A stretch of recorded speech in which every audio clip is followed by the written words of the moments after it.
It's been a while, but I'm finally covering the Ascendance of a Bookworm spin-off series, Hannelore's 5th year at the Royal Academy. And I know, crazy. How long has it been since I've held a physical book in one of these videos? It's been a while. Anyway, after the events of the final volume, and yes, this is post-part 5 content, so massive spoilers for the end of the series here, the country of Jurgenschmidt was a vastly different place. Hannelore has to navigate her sudden increase in status as the Divine Avatar's closest friend, most eligible bachelorette in the whole country, and the pressure is on whether love or politics will win out since they're letting Hannelore pick her own husband due to all that she's been through. And since I'm covering Hannelore's 5th year anyway, I've decided to launch a new design to celebrate. Get your very own Alexandria Research Department shirt using the card on screen. And with that out of the way, let's get back to the video before too many people click off. Why does this matter? Well, considering Rosemine's involved, things escalate. A lot. So let's get into the first volume of Hannelore's 5th year at the Royal Academy. The prologue begins from Cordula's perspective. It's just before her lady's 5th year in the academy when she gets called to Sieglinda's chambers for a chat. We get a bit of color about Dunkelfelger here. Their knights head north as winter sets in to kill fey beasts migrating south, since Dunkelfelger is a warmer duchy. Ralphin actually has contact with his home, and they gather info from their returning sovereign nobles. Strike that, they have returning sovereign nobles. Yeah, all the stuff we were told is common sense that Ehrenfest didn't do because Veronica ruined their duchy for the better part of a century. So inside Sieglinda's chambers, Cordula has a chat with the first wife. It's not unusual for a mother to call her daughter's head attendant for reports and such, and hell, we find out that she served Sieglinda before being transferred to Hannelore anyway. But this is more of a personal conversation than a report, and Sieglinda wastes no time broaching the subject. They're selecting marriage candidates for her daughter. Why is that?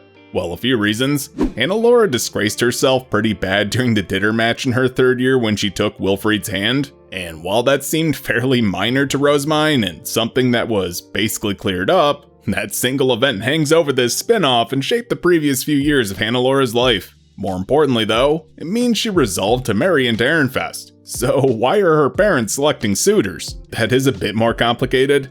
Okay, so her parents have been pretty hands-off on this. They wanted to respect Hannelore's wishes of not troubling Ehrenfest. Ehrenfest wishes to shut up and do as losers are told. And they believe that Hannelore marrying into the duchy would both improve her public image and get them closer to Ehrenfest, since they see value in doing so. Plus, let's not ignore this whole situation was Lestalot's fault in the first place. But why interfere now? Simple. Hannelore is stubborn and has made zero progress. If they don't incite her to take the first steps here, she'll be frozen waiting for Wilfried to suddenly start courting her. And surprise, surprise, after 2 years, he didn't. I mean, Ehrenfest didn't really understand bride-stealing dinner in the first place, so they just overruled any terms they found inconvenient, which gained Wilfried a bad reputation as a tricky coward in Dunkelfelger. Thus, Hannelore shuts down, repeating the same stock defensive phrases anytime someone badmouths Ehrenfest or Wilfried around her. The issue is, she's refusing to think about her own future. And since there's been no exchange of gifts, it's pretty clear their duchy isn't planning on welcoming Hannelore at this point, or at least that's what the adults have concluded. But all of that is also ignoring Hannelore's ample opportunity to get her engagement secured on her own. I mean, it's been less than a year since she helped Ehrenfest defeat Arensbach and defend their own duchy in true Ditter. She went to a victory feast in their castle, for crying out loud. So surely she could have brought up how much she could benefit their duchy by marrying in. Hell, Dunkelfelger knew Wilfried's engagement was over at that point, so that would have been the perfect time to advertise herself. But she didn't because she went to what was supposed to be a quick little overnight war and ended up at a social event with no attendants or scholars to advise her. The knights she took were Knights of Dunkelfelger, so absolutely no help. What a waste of a golden political opportunity, huh? So all this to say that Sieglinda is willing to let Hannelore make a choice, but she's too indecisive to take swift action like Adolfina did when ending her marriage, and lacks the social dexterity to mimic Clarissa's engagement. Unfortunately though, they're just kind of out of time for girl to make up her mind. Why now all of a sudden?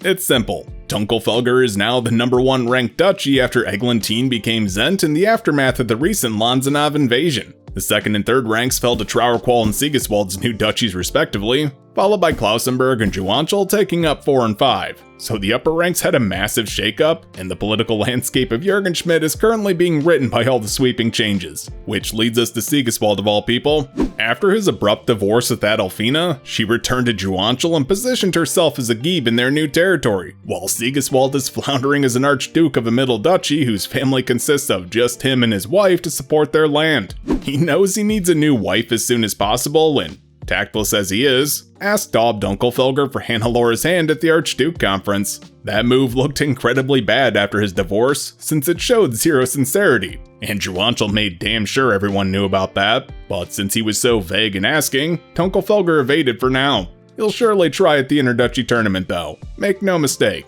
As silly as it is though, Sigiswald's status as a former royal does still hold some sway in the country, mostly because the current Zent's from his family, otherwise he'd probably be dead, if only. But they don't expect that influence to last much longer. Both his and his father's duchy ranks are expected to fall next conference when their harvests are factored in. Though let's be fair, Sigiswald did get the better end of that deal with mostly old sovereign land that wasn't so mana deprived. So how does this involve Hannelore? Besides her being the eldest daughter of the top ranked duchy close enough to graduation, well, she's also Rosemine's best friend, and that means that marrying her will get whoever on pretty good terms with the new Ob Alexandria, the new duchy everyone expects to be a vital trade partner in the future, even if their country gate is closed now. So let's lay this out. Within a year, Hannelore went from a practically failed Archduke candidate who brought shame on her duchy to clearing her name in true Ditter, befriending the Divine Avatar, and somehow still being single. Yeah, Ob Juanchel even proposed marrying her to Ortwin to keep Sigiswald in check since they have leverage over him from the divorce. But that was pretty damn insincere as well. First, they tried to get a royal decree to marry Ortwin to Rosemine as her second husband, then to Eglantine when that was refused as compensation for their drop in status, and here's our confirmation that second and third husbands are a thing, I guess.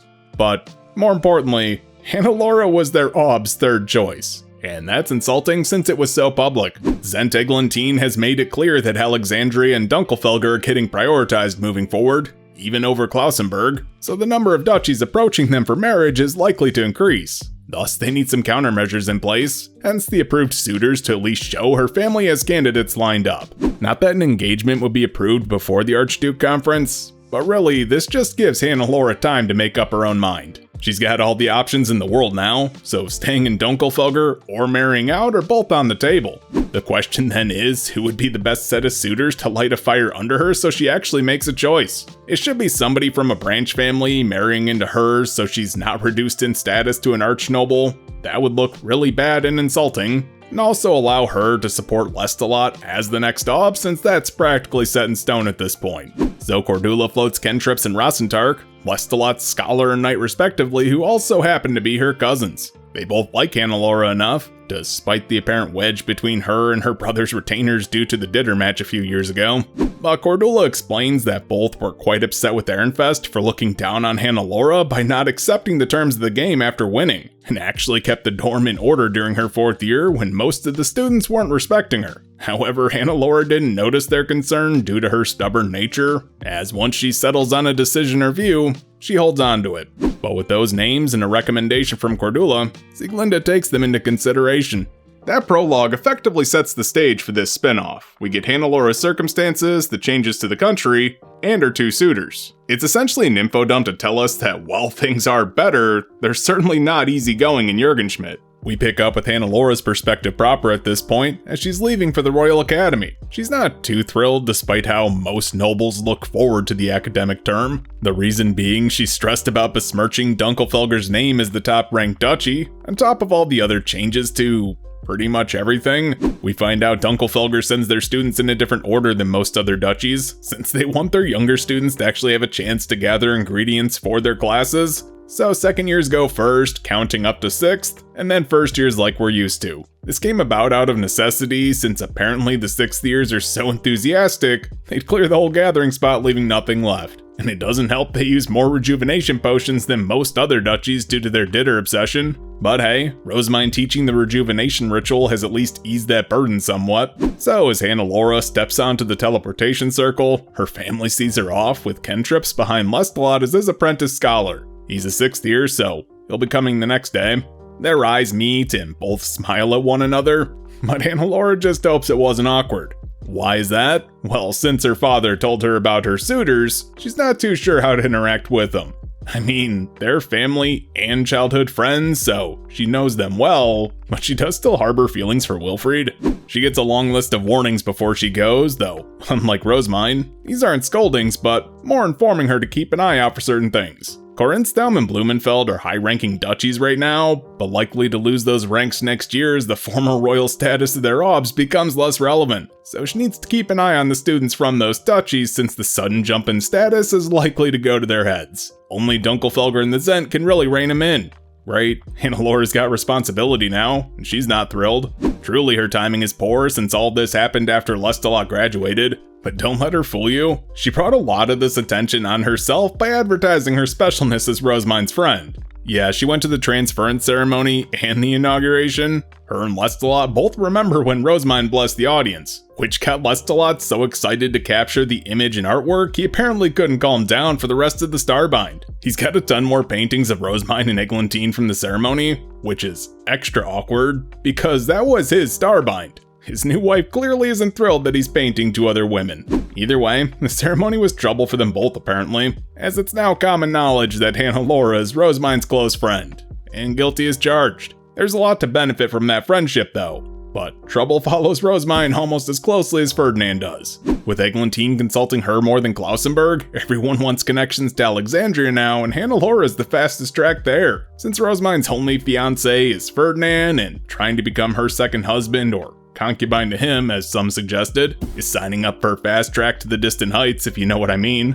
Lestalot lets it slip that Ferdinand called Rosemine all of his goddesses, and that perks Hannelore's interest as the romance nut she is. She begs to hear more about it later since the last she knew, Rosemine spoke pretty dryly about her engagement back in Ehrenfest, saying one between them would just be purely political and he was more like family to her. So things must have changed, right? Asking Rosemine about it though is probably a bad idea, just remembering how she droned on about her library city. Hannelore's tasks only seem to grow though, as she has to see how Letizia's relationship with Rosemine is, how every other duchy is approaching all these new changes, and their views on the new obs. They're expecting people to approach her and Ehrenfest the most, so all that info gathering is going to fall to her and Kentrips. Others are likely going to be looking for help reforming their temples. So all this pressure makes it pretty clear to Hannelore why Kentrips and Rosentark were chosen as her suitors. She originally wanted out of Dunkelfelger to avoid all this Ditter nonsense, but with all these changes to the country, this is to prevent her from getting saddled with reforming some other duchy's temple. This implicitly does mean that her father wants her to stay and support Lestalot though,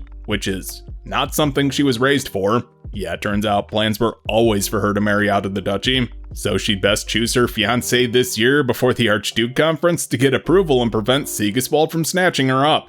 Yikes. Not that she's too keen on marrying Kentrips or Rosentark. I mean, nothing against them personally, but she's just not ready to decide on her future just yet. Kentrips is smart, but he's a very combat-focused scholar who cooks up devastating magic tools. Rosentark, on the other hand, is much more like Kaisitsa, so probably down bad for an Ehrenfest Archduke candidate at this rate. Hey, Wilfried was halfway competent, he could probably fill that role. Come on, the kid deserves a win somewhere in his life.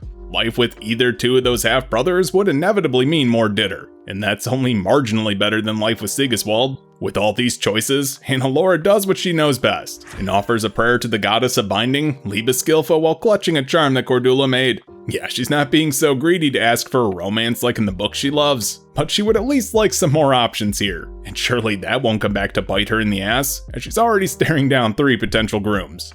But before she goes, she gets one more request. Look after Raufrig since this is his first year in the academy. That's her father's second wife's son. He's Ditter obsessed to the core, and we did get a brief mention of his sister in the mainline books. Yeah, right about now, Hannelore is pretty much wishing she had been the older of the two.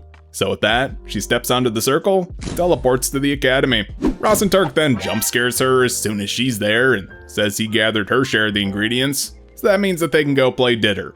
Yeah, sounds about right for Dunkelfelger. Where her and Kentrips are trying to navigate their new relationship status, Rosentark's the same as ever. Cordula goes to prepare her room while she opens the training grounds for the knights, and thus begins her 5th year in the academy. The next day, we see Dunkelfelger's students get up at first bell and do some physical training. Everyone participates here until the apprentice attendants need to head off and prepare everything for the day. So while everyone's up early, it also kinda seems like they get a later start in Dunkelfelger. That's when Hannelore finishes up her training to go check on how the gathering spot fared after Rosentark tore through the previous day, and sure enough, it's picked clean. So at breakfast, she announces they're gonna rejuvenate the spot because the students were careless. But whoa, what about their welcoming dinner match to hype up the first years? Yeah, this is more important. Obviously, yeah, as much as they want to protest, it's their own damn fault they have to dump mana into the land so the 6th years aren't left out to dry with no ingredients for their classes. Hannelore is taking her job as an Archduke candidate seriously. She even threatens to close the training grounds until it's done. Damn, that's how you know she's being serious. But her fellow students want to know how the hell she can prioritize anything over Ditter. She even participated in True Ditter, so surely she sees the value.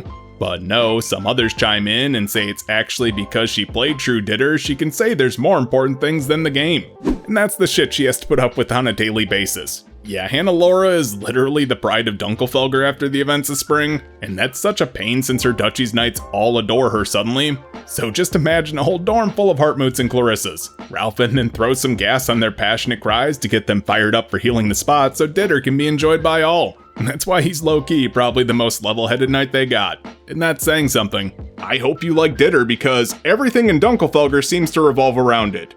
And you might think I'm joking about that, but I really need you to understand that I'm not. Everything is Ditter. Everything is Ditter. After the spot is healed, Hannelore heads to the common room to discuss books for socializing this year. They're expecting to trade with Ehrenfest, but are they trading with Rosemine from Alexandria now that she's moved?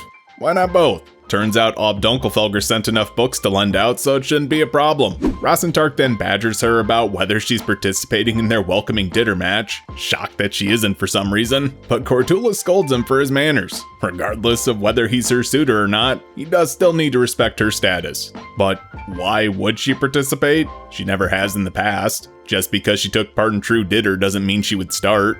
No, she's gonna brew like she normally does since the room will actually be free during that time. This whole exchange is kinda putting her in a bind since he clearly wanted to play alongside her, and dude's not backing down. It's even trudging up some old memories she would rather forget, like Rosentark wanting her to blast him with mana to see if he could tank an attack from an Archduke candidate, but he pleads with her to at least come watch so he can prove his might.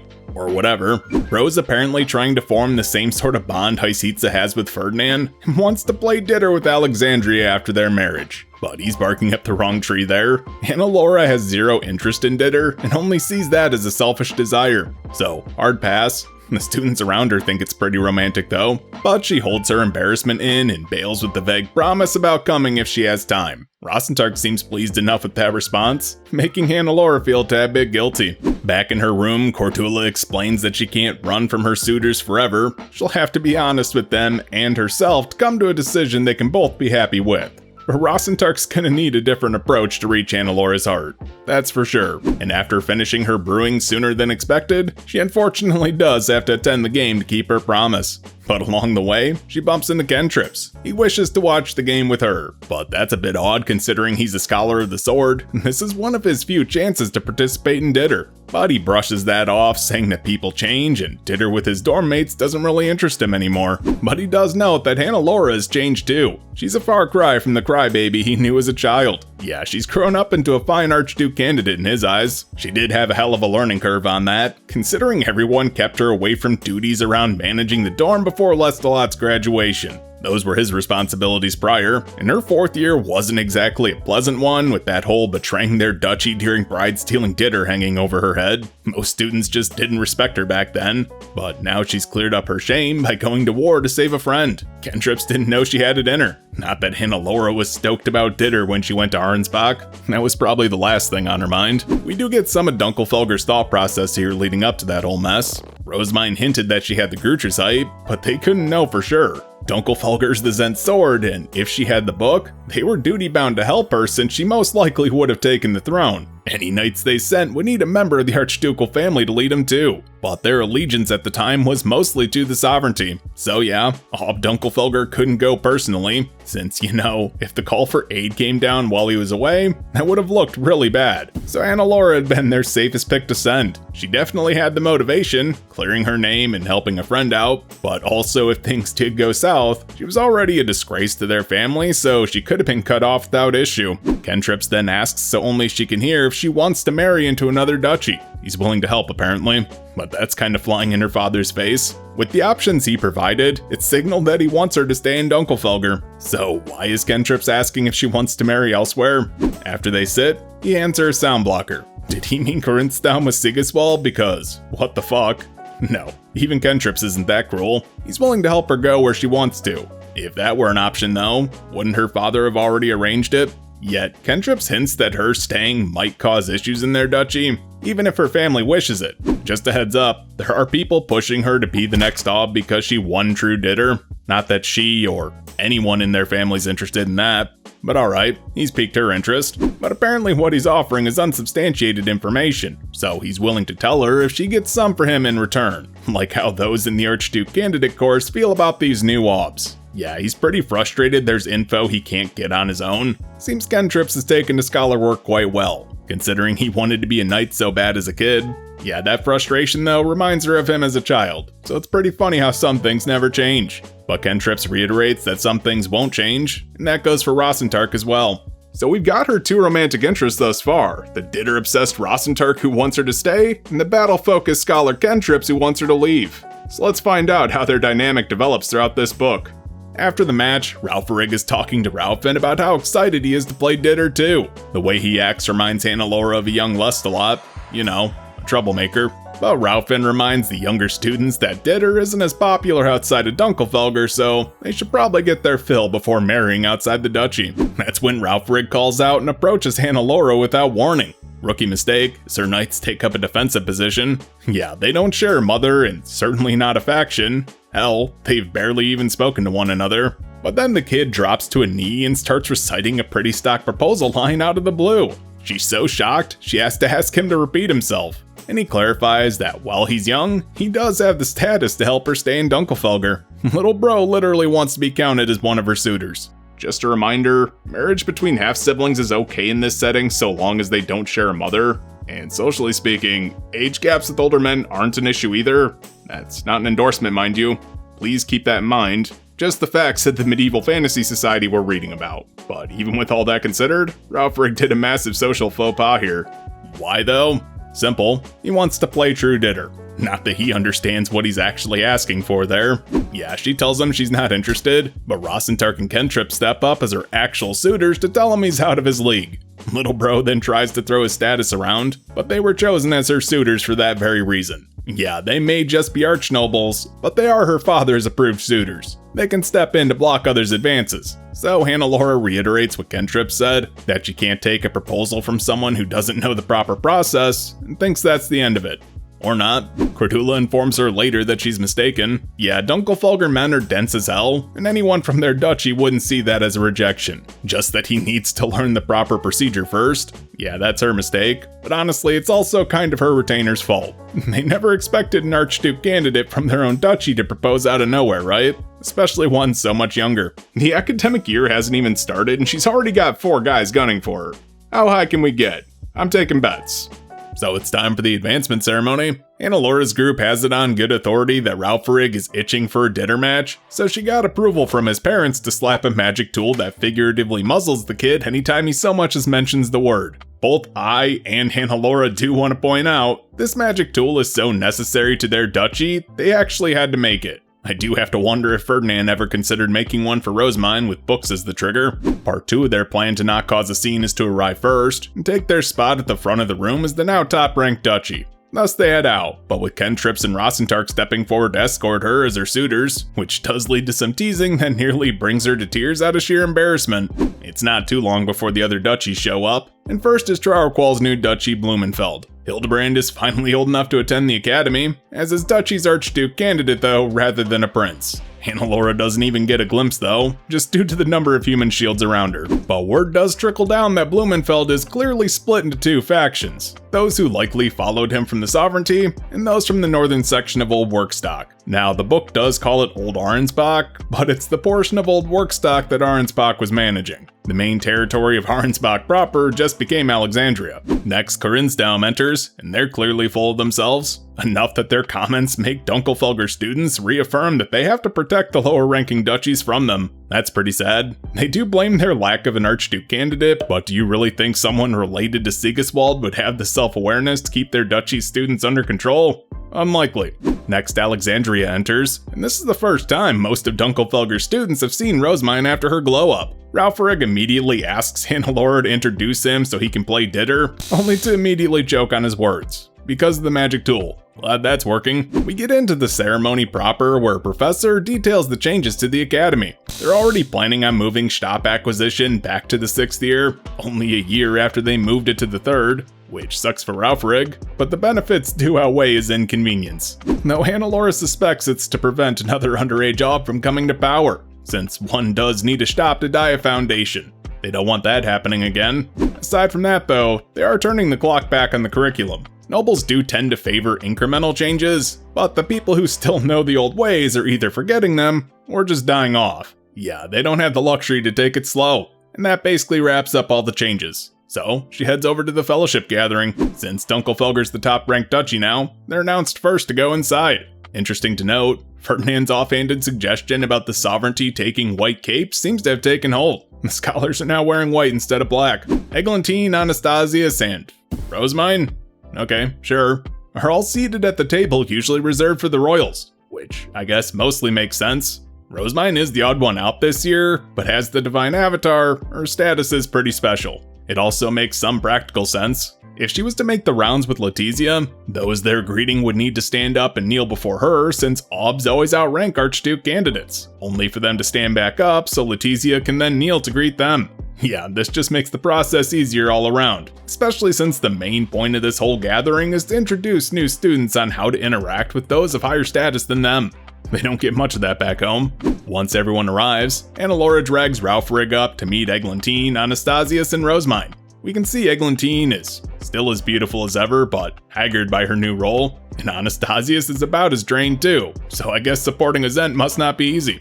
Rosemine has obviously ditched her Ehrenfest yellow and is now sporting her dark blue cape since she moved to Alexandria, but that's not all that catches Hannelore's eye. She spies the engagement face stone around her neck, as well as a somehow even more elaborate hair stick than the previous one. But that's still not all. She has those chain link gloves on her hands too, for even more protection. Normally that would be absurd, but Hannelore realizes just how special Rosemine is. Clearly they're made by Ferdinand, and she must need that much protection if he thought she did, even if that display of love is a bit stifling, even by Hannelore's standards. Yeah, the whole loves him as family myth is now thoroughly dispelled in her mind. So, on to the greetings then, but Ralpherig doesn't embarrass himself. That's a surprise. We find out there's a new arch-librarian in the Royal Academy Library. Hopefully this one has a loving marriage with her husband. And Rosemine's already planning a tea party there with Solange for a book exchange. Alexandria does have a single book so far, but at least it's one they can lend out. Lutz must have worked extra hard to get that one done in time, huh? But while they're making plans for the semester, Anastasius warns them not to make a mess. The sovereignty is still reeling from all these changes. Next, Hildebrand comes up to greet Hannelore as the representative of the second. He is sporting some new retainers, which does make sense. Yeah, if you think back, he only had adults as a prince because students can't move to the sovereignty and children of sovereign nobles still attend with their home duchies, plus one adult can only attend the academy per student. Well, unless you were a royal. So he kneels and we see he's got a stop sealing bracelet disguised as an accessory. Magdalena had asked her family in Dunkelfelger, meaning Hannelore, to look after him this year. I mean, they are both on the library committee, so it's a good chance to gather info on the former royals while keeping the lower ranked students in check. The underground archive was made public after all, so they will need his help as a fellow upper ranked archduke candidate. The archnoble representing Karinsdaum is polite enough to barely get mentioned. That's kind of a surprise. Then we're on to Jansian from Klausenberg. Apparently I butchered the shit out of her name when she was first introduced. It is a bit weird seeing her kneeling before them since Klausenberg dropped to rank 4. But as she leaves, Ralpherig quietly comments how she and Rosemine carry themselves differently from the women he knows. Yeah, apparently the men of Dunkelfelger are as susceptible to the women of Klausenberg as they are the Archduke candidates of Ehrenfest. We breeze past Ortwin for now, and then it's Letizia's turn. She is under a lot of pressure since she's still viewed as an old Arensbach Archduke candidate by most, but she greets Hannelore properly, and we get that Rosemine's looking out for her too. That's sweet, and it turns out she'll be joining the library committee too. Fantastic.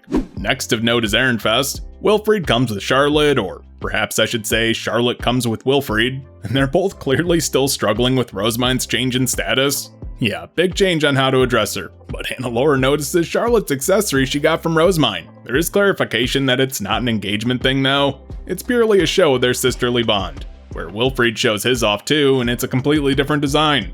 Of course. But with those pleasantries out of the way, they leave and Ralpharig starts trash-talking Wilfried immediately, only for Hannelore to shut him up by saying not everyone's like Dunkelfelger. A lot certainly has changed in the academy, but these characters should probably be used to that by now. I don't think we've seen a single academic term that's been normal. After the gathering, the Archduke candidates and their retainers hold a meeting to discuss what happened in their respective get-togethers. From the Archnobles, we learn that the lower-ranked duchies are a little pissy the borders were redrawn without their input, as some lost some valuable trade routes to the sovereignty as a result. Bordering Druanchel and Blumenfeld just isn't as beneficial, you know? Dunkelfelger's gonna need to see how the sovereignty shrinking down to just the Royal Academy impacts politics. Hannelore then shares what she learned about Rosemine, since she'll be the one to watch this year. She dotes on Letizia, seems to have taken some old Arensbach nobles as her retainers, and her relationship with Ehrenfest hasn't really changed. Though the Archnobles do provide some juicy intel, that Wilfried lost most of his status within Ehrenfest as a result of Ferdinand stealing his fiancée. His younger brother is now favored to become the next Daub. Pretty shocking stuff to them. But Ralpharig chimes in about blah blah blah, my bride stealing Ditter or some shit, for the magic tool to silence him immediately. Good thing that's still working. Hannelore reflects on the circumstances of that game that led to most of the one-sided animosity here, but knows that to Dunkelfelger, going back on the terms of a Ditter contract is the same as breaking a vow to the gods. So she does get why they hate Wilfried, but since she cleared her reputation with True Ditter, shouldn't the same hold true for him? He participated, and she even discovered that Ehrenfest knew his engagement was cancelled long before it was made public.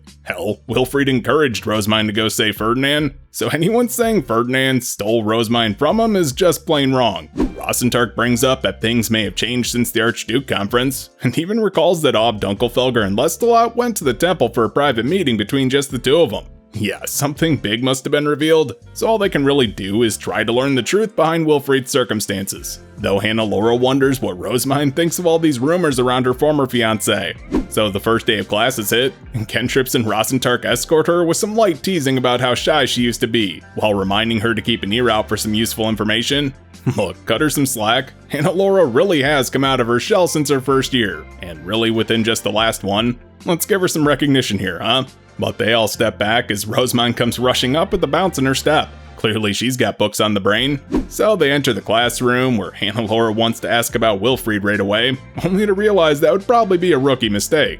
Instead, she directs the conversation to why Rosemine's in such high spirits. Turns out, since she's already passed her practical classes for the Archduke candidate class, she got a free pass from Ferdinand to go to the library. She's not just slacking though, there is work involved. There's likely to be a flood of Archduke candidates trying to get into the underground archive since that was made public, but only those registered to their duchy's foundation can actually enter. So, someone of high enough status needs to be there to mediate any disputes that come up. Do you know how many of those kids probably had their registration to their foundations revoked so adults could provide mana while they're gone?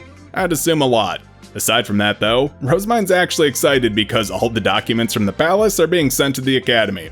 But what about her retainers? She's an actual archduchess now, so surely she needs to have people there to guard her, right? Oh, she's got that covered. No worries. Ferdinand made her some special guards. That confuses Hannelore, but we read the previous 33 books. Clearly they're going to be magic tool shoe mills. It'd be weirder if they weren't at this point, but for some reason this reminds Rosemine about Hannelore's now finished hairpin. How best to deliver it when they're so busy? Well, she could just send it to their dorm, and then they can match for almost the whole term. That's perfect. So Rosemine plans to have it dropped off as soon as classes are over that day. With that, they blast through their written lessons, only for Wilfried to come up at the end of the morning's classes and ask who's paying for Felina's gathered stories this year. That's not just a formality, but a legitimate interduchy issue.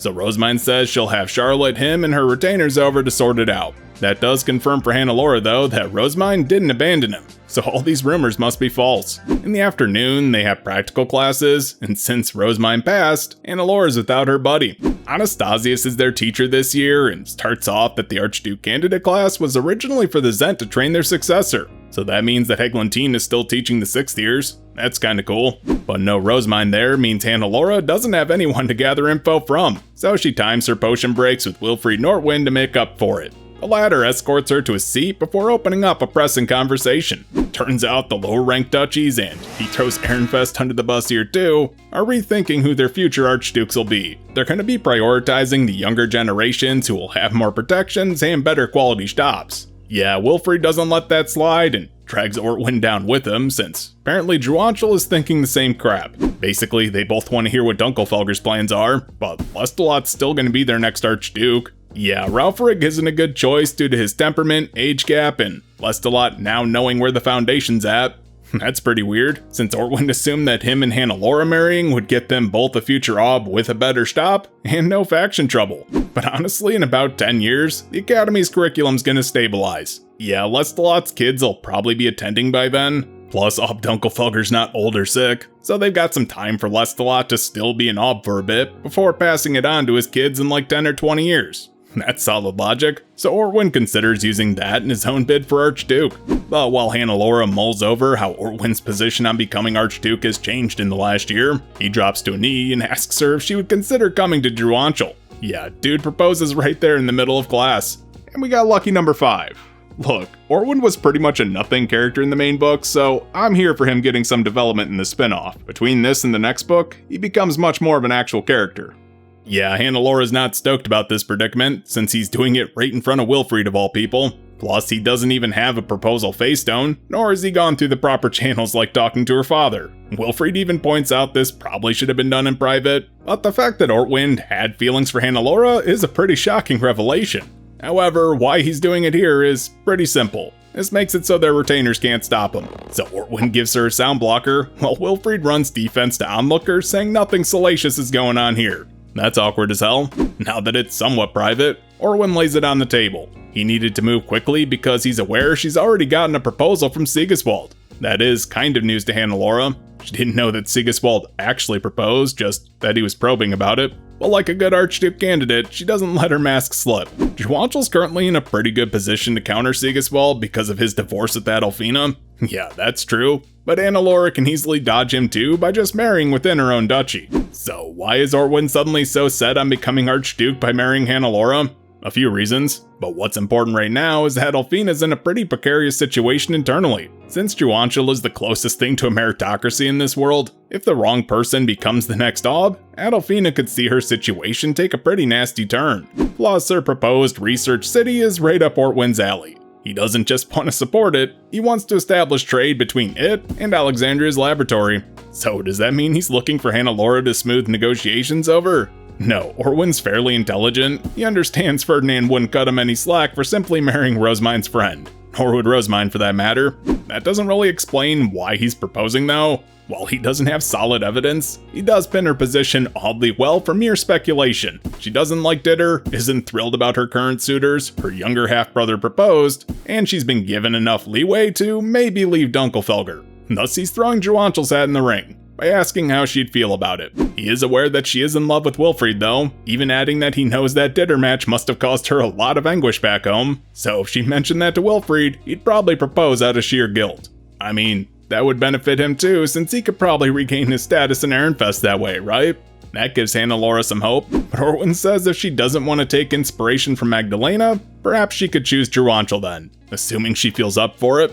That's when Anastasius interrupts them to tell them to knock it off, but Ortwin claps back that he's basically just using Anastasius' own playbook here. Anastasius is aware of that, that's why he let him talk as much as he did. Yeah, apparently this is how he won Eglantine over, by pestering her in the Archduke candidate class.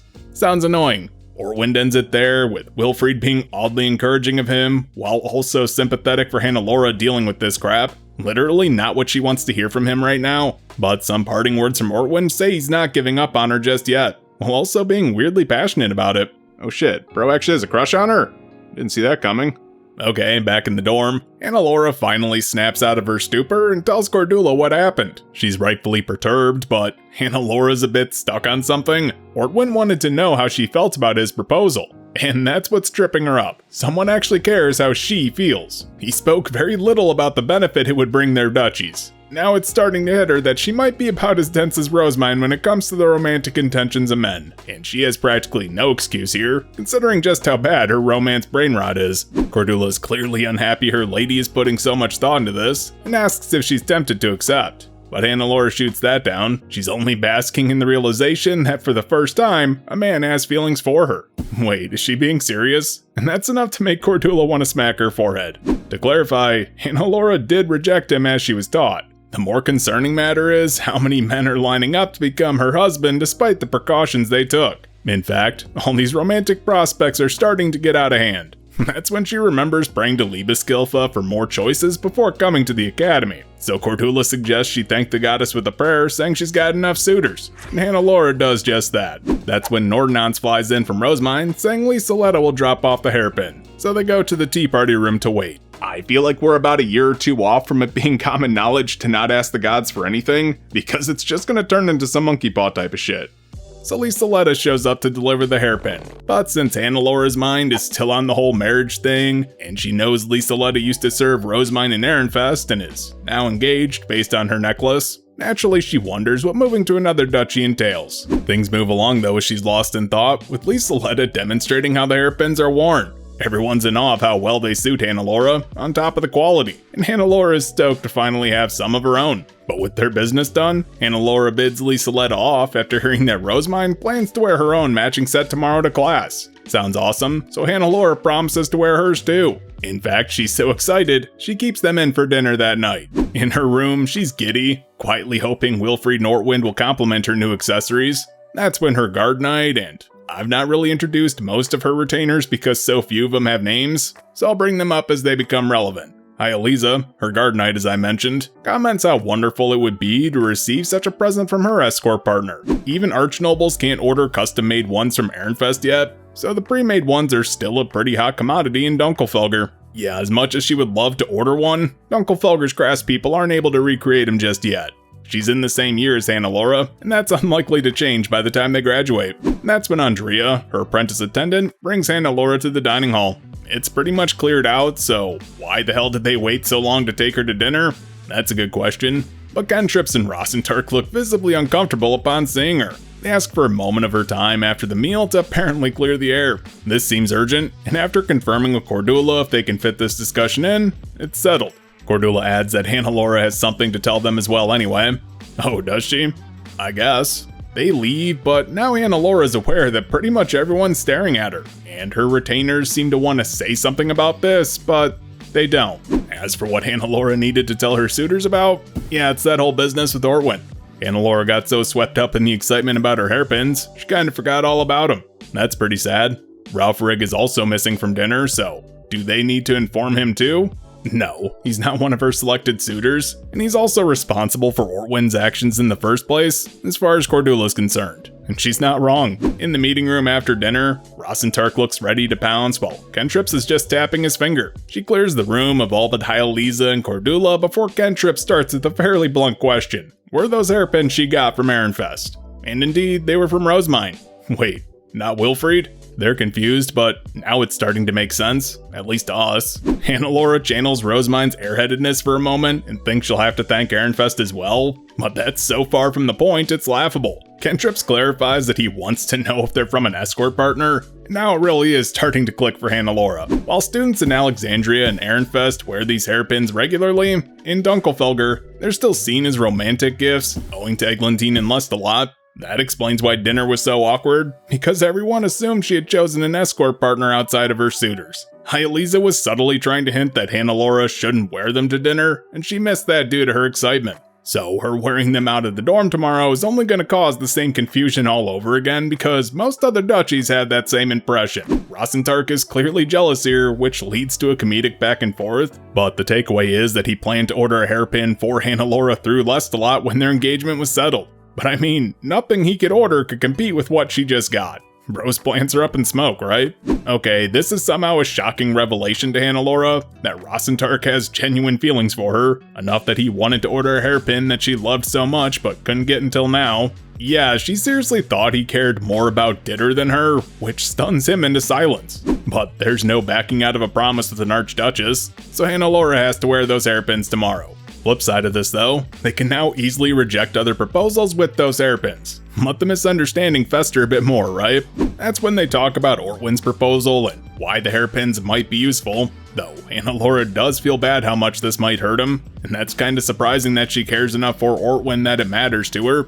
As for Wilfried, he didn't try to stop Ortwin or present himself as a suitor either, so clearly he's still not making a move, but she only wishes that her duchy would finally let go of that Ditter match already. Come on, it's ancient history. The next day in class, Wilfried only comments how good the hairpins look on her. Yeah, it's not special for women in Ehrenfest to wear them, so he didn't assume it was a romantic gift. But Ortwin is clearly shocked. Before Hannelore can even explain anything though, Wilfried gets untimely boastful about Rosemine's craft woman who made him. That only leads to Ortwin assuming that Hannelore chose Wilfried as her partner, and congratulates her while Wilfried is none the wiser. She tries to clear it up one last time, but Anastasius interrupts them once again to get class started. Back in her dorm, her retainers pounce and ask if she accepted a proposal from Wilfried. That's now the rumor thanks to the lesser duchies who saw that misunderstanding play out. Now Wilfried's been wrapped up in this mess too. Not that Kentrips cares, and says let him be the shield that blocks other proposals since he's treated her so poorly. She's really not in the mood for people to go around bad-mouthing her crush, but Kentrips says that if she wants to marry into Ehrenfest, this is her chance. But she doesn't want his help. Ralphin overhears them and suggests she talk it over with Rosemine. That sounds great.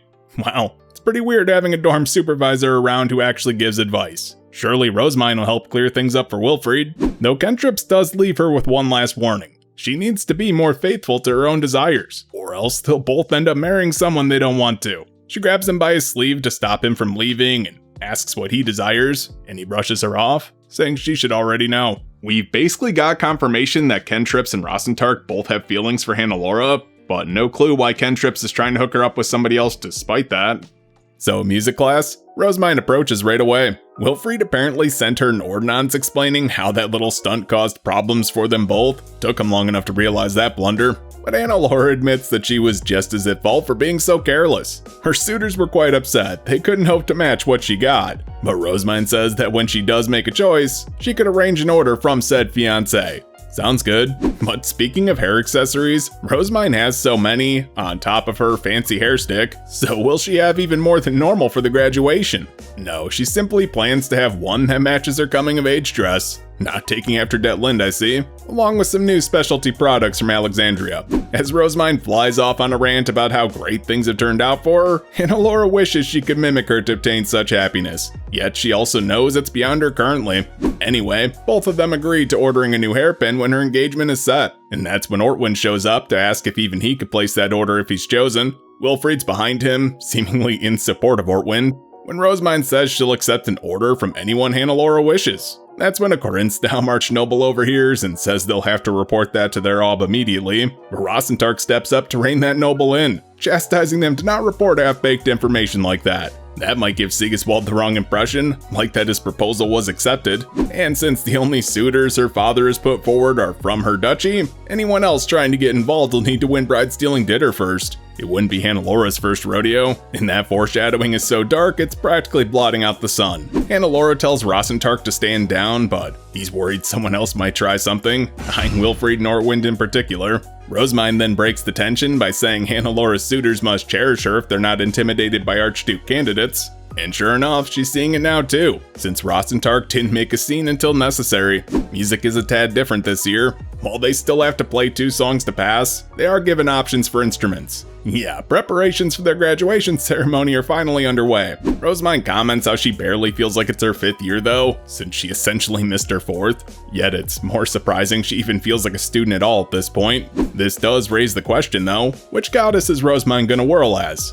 Well, based off her status, the Goddess of Light would make the most sense. Despite Dunkelfelger ranking above Alexandria, Rosemine is still an Archduchess. But Rosemine drops the bombshell that she won't be whirling at all. She's already finished her offering to the gods apparently, and based on what happened at the transference ceremony, nothing good would come from it. So she's just planning on playing an instrument in the corner, which is likely the safest bet. Yeah, the scope of her problems are just so far beyond that of a regular noble, but the biggest question is, will even that be safe with how she fires off blessings? Surely it would, right?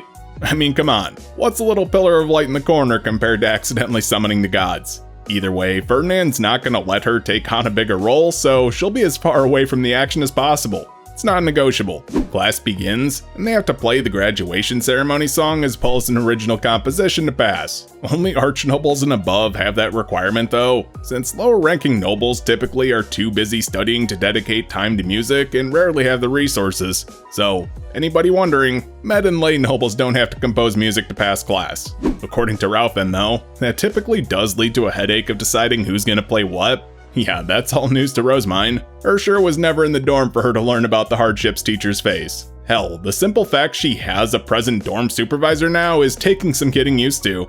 Oh, speaking of, she's apparently a scholar who lost her husband during the Lanzanov invasion. We don't get her name just yet, but she's there. Rosemine goes up for grading after getting approval to play a song she hasn't debuted yet. Crazy she still has those, but I guess she has written a ton. So she dusts off one she wrote with Rosina and not Ferdinand. That is stressed though because Wilfried brought it up. She specifically has to perform one she composed with her instructor. All of this does raise the question among her friends though.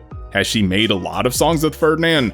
And yeah, she explains how she used to hum them and he would compose and write the lyrics. So most of the credit on her songs go to him honestly. But Hannelore asks, what about all the songs she wrote with Wilfried? Both her and Wilfried are confused now. There aren't any, he never needed one. Hannelore was hinting at how weird it was to write love songs with a man she wasn't engaged to, but that went over both of their heads. But also worth noting, Hannelore is misunderstanding Rosemine's song to the gods as a love song. That's awkward, but still. As Rosemine plays, the girls around Hannelore gossip about her and Ferdinand's romance, hoping it gets adapted into a novel. The song finishes with a golden black blessing, as Hannelore now fears that Rosemine was disrespecting Wilfried unintentionally. Yeah, Hannelore is reading into this way too much, and wonders what Rosemine thinks of Wilfried's situation and if there's anything she can do to help. When Rosemine comes back to their group, Hannelore jumps at the chance to invite her to an emergency tea party that Earth Day. So, Rosemine accepts to introduce Hannelore to her adorable new retainers. At the tea party, Hannelore finally sees what Rosemine meant. Yeah, they're magic tool shoe mills. Saw that coming. Still cute. So she introduces them one by one, all made by Ferdinand of course. But the last one's name is Dinon. A light blue shoe mill she says is basically the captain, capable of both library work and guard duty. She touches the face stone and introduces Hannelore with the phrase Dino. Yeah, that's important, but Hannelore just assumes it's a nickname of sorts. I don't blame her. But with the introductions out of the way, we get some more basic topics. Like new sweets, of course. Dunkelfelger bought the cookie recipe and modified it with Rores. Those were the fruits Rosemine threw in some pound cake before. That's when Rosemine introduces Alexandria's sweet, a new tart. I say new, but it's actually an Ehrenfest recipe with Arnsbach ingredients. I mean, modifying Ehrenfest recipes with local ingredients won't be too easy for them, since Arnsbach cuisine was so reliant on Lanzanov imports. Obviously, those are exceedingly rare now. Pivoting to local goods is proving difficult too, since their nobles view that stuff as for commoners. But their nobles' desire for familiar flavors is proving useful in their research in growing Lanzanov spices in Jürgenschmidt, and luckily, they've made the most progress with sugar. Turns out Dunkelfelger's climate would probably be perfect for it too, so that's a topic to keep in mind for the Archduke Conference. Klausenberg and Gelessenmeyer's honey is in high demand right now, mostly because that's the easiest way to get sweets. But that will likely change when country gates open in spring. We do find out that Dunkelfelger's elected not to open theirs just yet though. They're a little preoccupied with their new territory. But that's enough with pleasantries. Hannelore gives Rosemine a sound blocker and they cut right to the chase. She thinks Rosemine could be more considerate to Wilfried. Where's that coming from? Well, Hannelore explains how rude it must have been to make a song with Ferdinand when she was engaged to another man. Oh, now Rosemine gets it. Yeah, Hannelore is picturing the woman before her making those songs, but they started doing this before her baptism. Plus, this love song mania does date back to the Harspiel concert in part 3. That just happened to be what sold best among noble women. And you know, no one really saw it as problematic since she looked so young at the time. And that's true, Rosemine didn't hit her growth spurt until her 4th year. Blame the gods. But couldn't she have made some songs with Wilfried still? Hannelore got some serious blinders on. She was so focused on poor Wilfried, she didn't even realize the dude was a major slacker until like the age of 8, and he only stopped because Rosemine was pickled in a Dreeve. So Wilfried wasn't a fan of music, and she could bribe Ferdinand with songs for favors. Yeah, that's about when Hannelore finally remembers who she's talking to. The same girl who launched into a rant about a library city when she probed her about romance stories. A lot of her inventions were transactional in nature, and it takes Hannelore a minute to realize why. Despite how close she was with her siblings in Ehrenfest, Rosemine was still an adopted daughter who needed to prove her worth. Or at least that's what most assume. But still, was it a wise choice for her to play a romance song for class considering Wilfried's situation? Problem there is, the song she played wasn't supposed to be romantic. It's just about keeping a promise. So yeah, a song about a promise made before the supreme gods wasn't referencing a starbind, but her wish to stay connected to her old family despite her upgrade in status.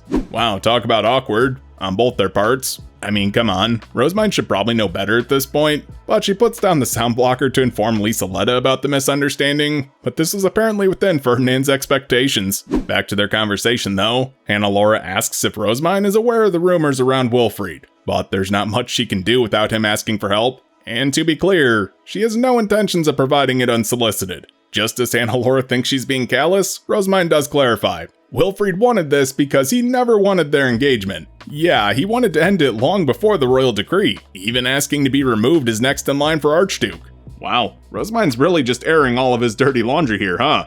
This would all probably ruin Wilfried's reputation if it got out, but based on this conversation, I don't think he would care too much. This is a lot for Hannelore to take in, but things have changed and Rosemine really wouldn't be at liberty to elaborate owing to her status. Hannelore admits that she envied their relationship after seeing that face stone hair stick in her 3rd year, but now's as good of time as any to come clean about that. That was from Ferdinand too. She lets Hannelore in on the unfiltered truth here, that her and Wilfried's engagement was the epitome of political. They didn't exchange gifts, proposal face stones, or even mix mana. It was all just so Wilfried could become the next Archduke, and they didn't do anything resembling courtship in this world. In hindsight, it does seem kinda cruel to them both, and Hannelore is mostly frustrated at Sylvester on their behalf, but Rosemine explains that it was beneficial to unite Ehrenfest at the time. So, since both of them supported ending their engagement, Hannelore realizes she can't have too hard of feelings. I'm glad those misunderstandings were cleared up before she flew off the handle on some weird-ass assumptions. Rosemine then turns the table on Hannelore and asks about her suitors. She knows them by name, but nothing else. Oh yeah, time for some gossip. Now Hannelore is embarrassed she's getting pressed for info about her love life, but turnabout's fair play, right? Rosemine hits her with some advice though, some she had drilled into her pretty damn hard, that she'd best prioritize her current suitors instead of worrying about another man, or it'll only cause issues. Even if you can't help it and it's no one else's business. Sound familiar? Yeah, sucks to grill your friend about how she treated her old fiancé when you're essentially doing the same thing in the process. The topic turns to Rosemine's winter plans, but she's honestly excited to return home with her family. Hannelore doesn't seem to share that though, since she barely sees them outside of mealtime. Yeah, there's a clear disconnect here, but Hannelore takes this to mean that Rosemine's lonely after she moved away from Ehrenfest, and wonders if she'll feel the same way too if she marries out of Dunkelfelger. So for a bit of insight on that, she asks how Clarissa is doing, and she's the same as ever, clearly not missing her family, but she is married to Hartmut now, and if she's missing them, Rosemine doesn't hear about it. Yeah, that was probably a bad example to use. Anyway, as their conversation hits a lull, the door to the dorm opens and a student races in to inform Cordula of something. That's worrying, but Hannelore can't exactly interrupt a tea party for that and presses on despite her curiosity. Eventually Cordula freshens her tea and whispers what happened in her ear. Turns out Rosentark and Kentrips are dueling in the training grounds, and no one knows that they have permission. Yeah, fighting wasn't allowed, at all, unless it's approved specifically for dinner. But while Hannelore is processing that, Rosemine picks up on social cues for once in her life and brings their tea party to a close, urging Hannelore to attend to whatever matter is troubling her before it gets too out of hand. Who the hell is this, and what has she done with my Chaos Gremlin, huh? Okay, so they definitely don't have permission here. Ralphin's absent, and it's not a game of dinner. So Hannelore has to race off and break up this impromptu duel before someone gets hurt. In the training grounds, they find Kentrips is on defense against Rosentark, which makes sense. He's a scholar. Some students are still hanging around to watch, but Hannelores' retainers get them cleared out while she fires off a massive bolt of mana to get Rosentark and Kentrip's attention. Rosentark says that was dangerous after he barely dodged the attack, but she claps back, saying Rosentark's the one acting reckless here by attacking a scholar without restraint. True enough, but there's times men have to fight, I guess. That's when Ralphin comes in and apologizes for Hannelore having to do his job as the supervisor. But I mean, dude has a job, plus Kentrips and Rosentark should know better, so they have to face the consequences of their actions. But when Kentrips gives a simple apology without elaborating further, that just angers Rosentark more. Turns out Kentrips didn't fight back, he only defended himself. Ralphin snatches Rosentark and bans a light to keep the kid under control, but he keeps yelling despite his predicament. Something about how happy he is about his fortune and why isn't Kentrips as pleased as him when he should be? We'll probably find out about that later. Rosentark is so worked up, his eyes are actually changing color, and while Kentrips looks calm on the surface, his eyes are swirling too, so he's clearly feeling emotional as well. Either way, it ends with Rosentark vowing to obtain what he wants, while Kentrips says he'll work towards his own goals, even if that interferes with his younger brothers. Hannelore can't figure out what their problem is, but I'm sure it's pretty obvious to the audience since it's literally the entire point of this spin-off. That's when Ralphin suggests interrogating them separately. After getting the gist that this is about her, Kentrip suggests they take it somewhere private. Immediately after in a meeting room, Cordula gives them some sound blockers since this is very likely to be about their relationship. But after they have some privacy, Kentrips flips it around and asks how her tea party with Rosemine went. Look, Hannelore is supposed to be the one doing the interrogating here. So when she tries to get this back on track, Kentrips brushes it off as a spat about her starbind before once again pressing about the tea party. Why is that so important suddenly? Well, because Kentrips assumed it was to get Rosemine's help in seducing Wilfried. Of course. Yeah, he wants to know so he can help her out, but makes it clear that Rosentark is opposed, so don't involve him. When she denies that, Kentrips is clearly confused. Why did she schedule a tea party if it wasn't to get Rosemine's help? Yeah, it turns out Hannelore just wanted to repair his reputation, but Kentrips points out he only needs a new fiancé to do that. Hannelore is kinda running out of time here. Unless the love that inspired her to betray their duchy means so little, she'll settle for either of the two half-brothers. That old bride-stealing dinner contract falls onto Rosemine as well. If Hannelore just explained that, surely she would help her marry Wilfried, fix his reputation in the process, and everything would work out fine. But from what Hannelore knows now, Wilfried doesn't want to be the next Archduke, so forcing this wouldn't make him happy in the slightest. But hold on, why is Kentrips helping her out so much? If he doesn't want to be her suitor, just fess up and she'll tell her father. But things get complicated when Kentrips says that he does, and he's wanted this opportunity since he was young. Apparently all he's ever wanted to do was to protect her even when he couldn't become a knight. So as a scholar, he focused on magic tools to do just that, hence he made a really powerful one for the bride-stealing dinner game. But then she cast that aside and took Wilfried's hand instead. Yeah, that's the issue right there. She may have made up for her past shame, but the initial trauma still exists. So he urges her once more to act on her desires. If she can't get Rosemine's aid, Ehrenfest should be well acquainted with how women from Dunkelfelger propose by now, so pin the little rat down and demand some proposal challenges.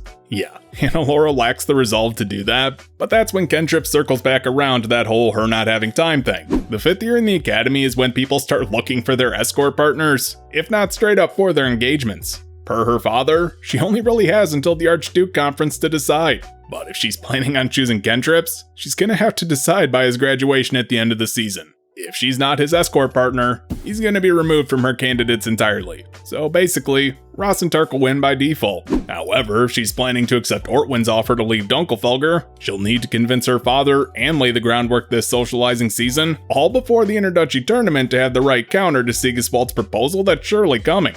Just a reminder, that's before graduation, but if she's for some reason still aiming for Wilfried here, she'll have even less time than that. Ehrenfest is being bombarded with marriage proposals right now to secure connections to Rosemine. Yeah, future archdukes have all the time in the world to find the perfect partner, but those marrying out of their duchy need to either plan or settle. And Hannelore is just about out of planning time, if you know what I mean. Wilfried didn't react at all to Ortwin proposing to her, so that straight up tells us she's not among his marriage candidates. Hannelore needs to either shit or get off the pot, or she's gonna miss the chance to marry Wilfried entirely. Kentrips then lays out the future for her, exactly how Hannelore will bemoan her poor timing, despite it being her own indecisiveness that will prevent her from telling Wilfried how she feels, before regretfully getting stuck with Rosentark and living a life of quiet misery. He's not saying this to make her feel bad, but to light a fire under her ass. She needs to propose to Wilfried before socializing season even starts to have a chance. Yeah, now she gets it. And despite Kentrip saying he knows that she resents the two of them and was clearly displeased with them as her chosen suitors, Hannelore ends the conversation with a middling denial about that. I mean, she was more disappointed this meant she'd be staying in Dunkelfelger. It had nothing to do with disliking them as people. In her room, Hannelore lets her retainers in on what was discussed, or at least a sanitized version of it, one that's not so blunt or embarrassing. Yeah, it turns out she's been naive about quite a lot. Cordula points out that was a waste of a conversation since that was pretty much obvious to everyone. Well, except Hannelore apparently. She still hasn't decided who she's gonna pursue, but Cordula wants her to make an independent decision she'll be happy with, and thus leaves her to her thoughts. So she looks at it objectively.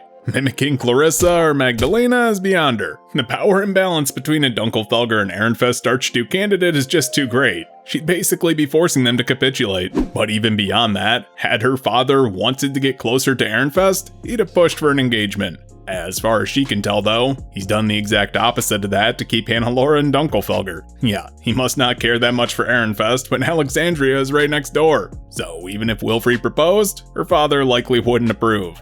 Okay, so while she does think fondly of Wilfried, does she realistically want to marry the dude? It's been 2 whole years since she took his hand during the Ditter game. It's pretty clear by this point, both Wilfried and Ehrenfest don't want her. I mean, she knows about the trouble that Gabrielle caused in their duchy, so she gets it. Thus she looks to her favorite romance stories and Rosemine's own fight to overturn the country's order for love and decides what she's feeling isn't that strong. Yeah, she basically comes to the conclusion that her little crush isn't worth pursuing after all this time. That was anticlimactic. Hannafried shippers are in shambles. At dinner, Rosentark wants a chance to explain himself like Kentrips, but she's much too exhausted and depressed after talking herself out of her first love to deal with this shit and declines. He doesn't back down though and wishes to weigh in on her thoughts, so Kentrips tells him to drop it. That turns into another argument, but Cordula silences them both. They interrupted a tea party with Rosemine, and they're the reason for Hannelore's emotional drain.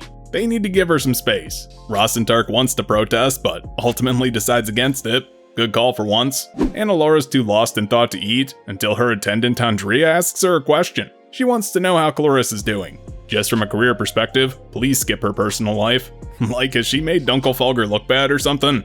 Not according to Rosemine. That's a relief. Why? Does she want to marry into Alexandria? She's actually asking for a med-noble friend who's interested in Roderick or Raimund. Wait, hold up. You're telling me Little Bullcut and hasn't showered in a week respectively have women eyeing them? Tell your friend to respect herself. She could do better. But apparently Andrea isn't opposed to the idea either. I mean, she's gonna be looking for an archnoble, obviously. Apparently all Dunkelfelger wishes to deepen their bond with Alexandria.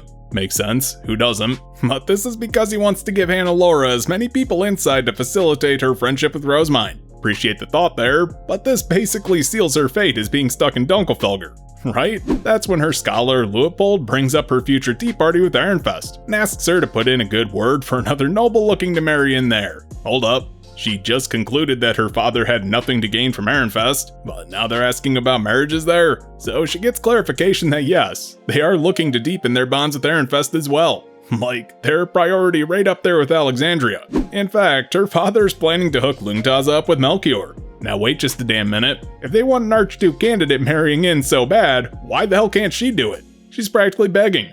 Yeah, just when she gave up hope, suddenly she has a path forward with Wilfried. But she plays it cool, because her retainers wouldn't help her if she outright said she wanted to marry Wilfried, and for good reason. So she words her response in a way to confirm that Ehrenfest's views on marriages with greater duchies have changed. Sure enough, it has, after Rosemine settled their problems with Arnsbach, that is. Likely Sieglinde was even aware of this too.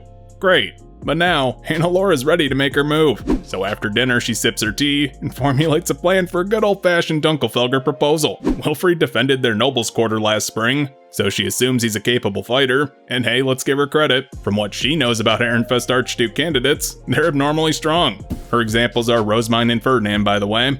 That's a bias sample. Her first challenge though is going to be getting past their retainers. Yeah, hers won't help at all since they still hate Wilfried's guts for putting her through hell after the dinner match, so she's on her own here. And once she finishes her tea, Hannelore marches off to bed like she's going to war. She seriously went from talking herself out of love to finding the resolve to see it through over the course of an afternoon. Talk about whiplash.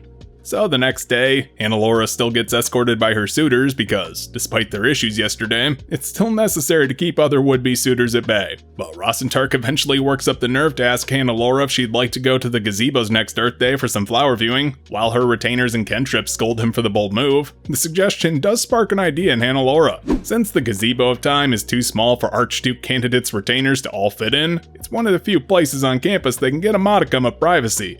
Meaning she can pounce Wilfried there and no one can stop her. Clearly it's the perfect plan. But how will she invite him exactly?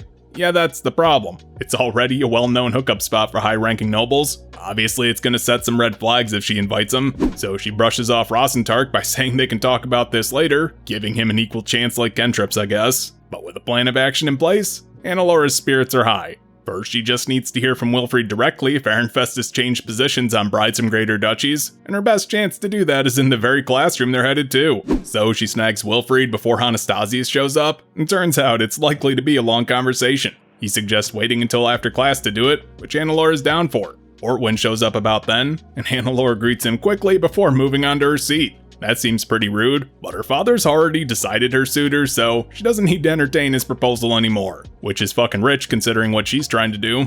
But by the time class is over, she's now going to the gazebo with both Wilfried and Ortwin.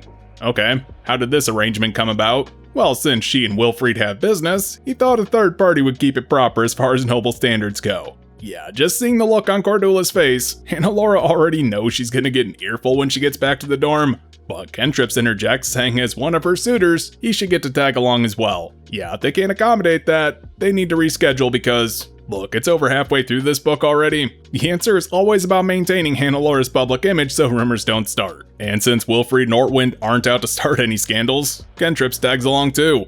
On the way to the gazebo, Kentrips slips Hannelore a sound blocker and lays out that he'll distract Ortwin while she bounces on Wilfried. Wow, was she that obvious? Apparently not, since otherwise Cordula would have literally dragged her ass back to the dorm. When they arrive, Kentrips points out the gazebo since no one there has seen the flowers in question. That was their excuse why they chose to go, which sucks for Rosentark. That was his idea for a romantic date. Inside, it's just the four of them. They do admire the flowers briefly before jumping into the topic at hand. That's when Ortwin hands out some sound blockers to the other Archduke candidates, but not Kentrips. This was a private discussion, and while he's allowed there to protect her honor, the conversation's about interduchy relations. It has nothing to do with him, so not much you can argue with there. But while this is all getting decided, Hannelore is much too busy trying to figure out the mechanics of how to tackle Wilfried to the ground. Okay, so onto the discussion. We know people in Dunkelfelger wish to marry into Ehrenfest, so Wilfried comes out and says it. Since the Arnsbach issue was solved with the birth of Alexandria, Ehrenfest needs to learn to carry itself like an upper-ranked duchy, and thus they're welcoming brides from greater duchies to assist in that, with a clear priority on Dunkelfelger due to their newfound closeness. Perfect. So Hannelore flips Wilfried onto his back, pins him down, and demands engagement tasks right there. Issue is, he's just staring at her, utterly confused about what's happening. Damn, bro barely got word out about prioritizing Dunkelfelger brides before he had one throwing herself at him. Ortwin is the voice of reason, and calmly informs Hannelore that Wilfried likely doesn't know this is how Dunkelfelger women propose. So she lets him up at that point. Yeah, to onlookers, Hannelore and Wilfried just kinda disappeared behind a shoulder-high wall, so there was a commotion amongst their knights. Kentrips covers and sends them away, and that's when Ortwin finally gives him a sound blocker to join their talk. Since he's clearly aware of what Hannelore was doing, now they can get into the real discussion here. Wilfried's caught off guard that Hannelore likes him enough to propose, but why is Ortwin of all people so calm? Didn't he propose like less than a week ago? Well, he's rationalizing this as a bit of revenge on her part, since he made a surprise proposal to her. That's apparently news to Wilfried, despite him being there. But this does have the unfortunate side effect of signaling Hannelore is still open to other suitors, so Ortwin thinks he has a chance. Kentrips adds that he has his own reason for not stopping Hannelore, so that accounts for everyone there. The real question is, how the hell does Wilfried not know what just happened? Clarissa did this exact same thing to Hartmut, who was in Rosemind's service at the time. Wilfried just says he doesn't know, but is he serious? A woman from another duchy proposes to his fiance's retainer to join her service, and Wilfried didn't deem this worthy of looking into? Apparently Rosemine didn't tell him, and that's all he says. Classic Wilfried, right? Whatever, it doesn't really affect the current situation, though Wilfried does seem pretty uncomfortable by this proposal. Yeah, I know you've all been morbidly curious about what happened to Wilfried after the end of part 5. His future was very much up in the air, and he didn't seem to care, so let's find out. Wilfried doesn't decline so much as he says they can't be wed. That seems silly to everyone there. If he marries Hannelore, becoming the next Archduke of Ehrenfest would be easy. Yeah, he can regain all the power he lost when his engagement to Rosemine was cancelled with Dunkelfelger's backing. No problem. But they don't know the whole story here. No one wants him to be the next Archduke of Ehrenfest. Hannelore fires back that he's mistaken because she wants him to. And that does hit Wilfried particularly hard since, when he was engaged to Rosemine, he wanted a fiancé like Hannelore, one who actually tried to support him. Dude just wanted someone to love him, and had she asked just a year prior, he surely would have accepted. But now he can't. See, Sylvester ordered him to marry the daughter of an archnoble Gieb. Either one from Ehrenfest or not. Doesn't matter. When he comes of age, he's gonna be made the new Gieb Gerlach. Just losing his engagement shouldn't have been that serious though. I mean, that kind of treatment's usually reserved for criminals. Unfortunately though, and this is a recurring theme throughout this entire spin-off, the past comes back to bite these people in the ass. So yeah, remember, that is Wilfried. He did commit a crime. He explains that it was through his engagement to Rosemine he was able to maintain his status. Further, due to his faction issues, Wilfried is basically without any backing now, which explains why Sylvester was so against his engagement being dissolved when Dunkelfelger and Trauerqual pushed for it before. Yeah, Hannelore recognizes how agonizing it must have been to enter a political engagement just to cover for Wilfried's faults. Bro was forced to work harder to live up to unreasonable expectations, so you almost feel bad for him. Keyword there is almost. But his father gave him a year to decide what he wanted to do, and he still couldn't make up his damn mind. Okay, now Hannelore sees why Wilfried's been struggling so much, at least more so than when she was focusing on it from Rosemine's perspective. She is aware of Gerlach a bit since she did fight a war there, so the fact they're sticking Wilfried in charge of that province due to his faction, relationship with Rosemine, and being a former Archduke candidate all makes way too much sense. You can keep an eye on the southern part of the duchy that leaned towards Arnsbach while also being a window into Alexandria. Plus there's literally no other adults available, which is really hard for the greater duchies to wrap their heads around. It is strange that Wilfried isn't in the same faction as his full-blooded siblings though, until he tells them that he was raised by his grandmother away from them, which makes him much more like a half-sibling politically. Melchior is now most likely to become the next Archduke due to him being the High Bishop. Charlotte's working her ass off, but she's facing an uphill battle. Melchior is for sure gonna get a ton of divine protections and a better quality stop after graduation, so he'll be in a better position overall. He will need a full-blooded sibling to support him though, so Charlotte's going to be set up as the next Bonifatius most likely. And since Wilfried is from another faction entirely, him being there would just cause a divide in the noble quarter, even if he's not trying to. So he's taking the hit to drop down in status for the sake of Ehrenfest peace. That's actually a very rare smart move for him. As it stands, a first wife from Dunkelfelger for the next Aub is great, they can't argue with that. But that Archduke just can't be Wilfried. Wow, that's such a thorough rejection founded on solid reasoning that leaves zero room for debate. And this is the second time she's been rejected by the kid. Yeah, Hannelore is heartbroken, but she sucks it up for a brief moment. That's when they decide to call this meeting, as she offers a fairly standard farewell invoking the goddess of time. The charm on her wrist lights up, fires a beam into the ceiling, and creates a magic circle. God damn it, Rosemine.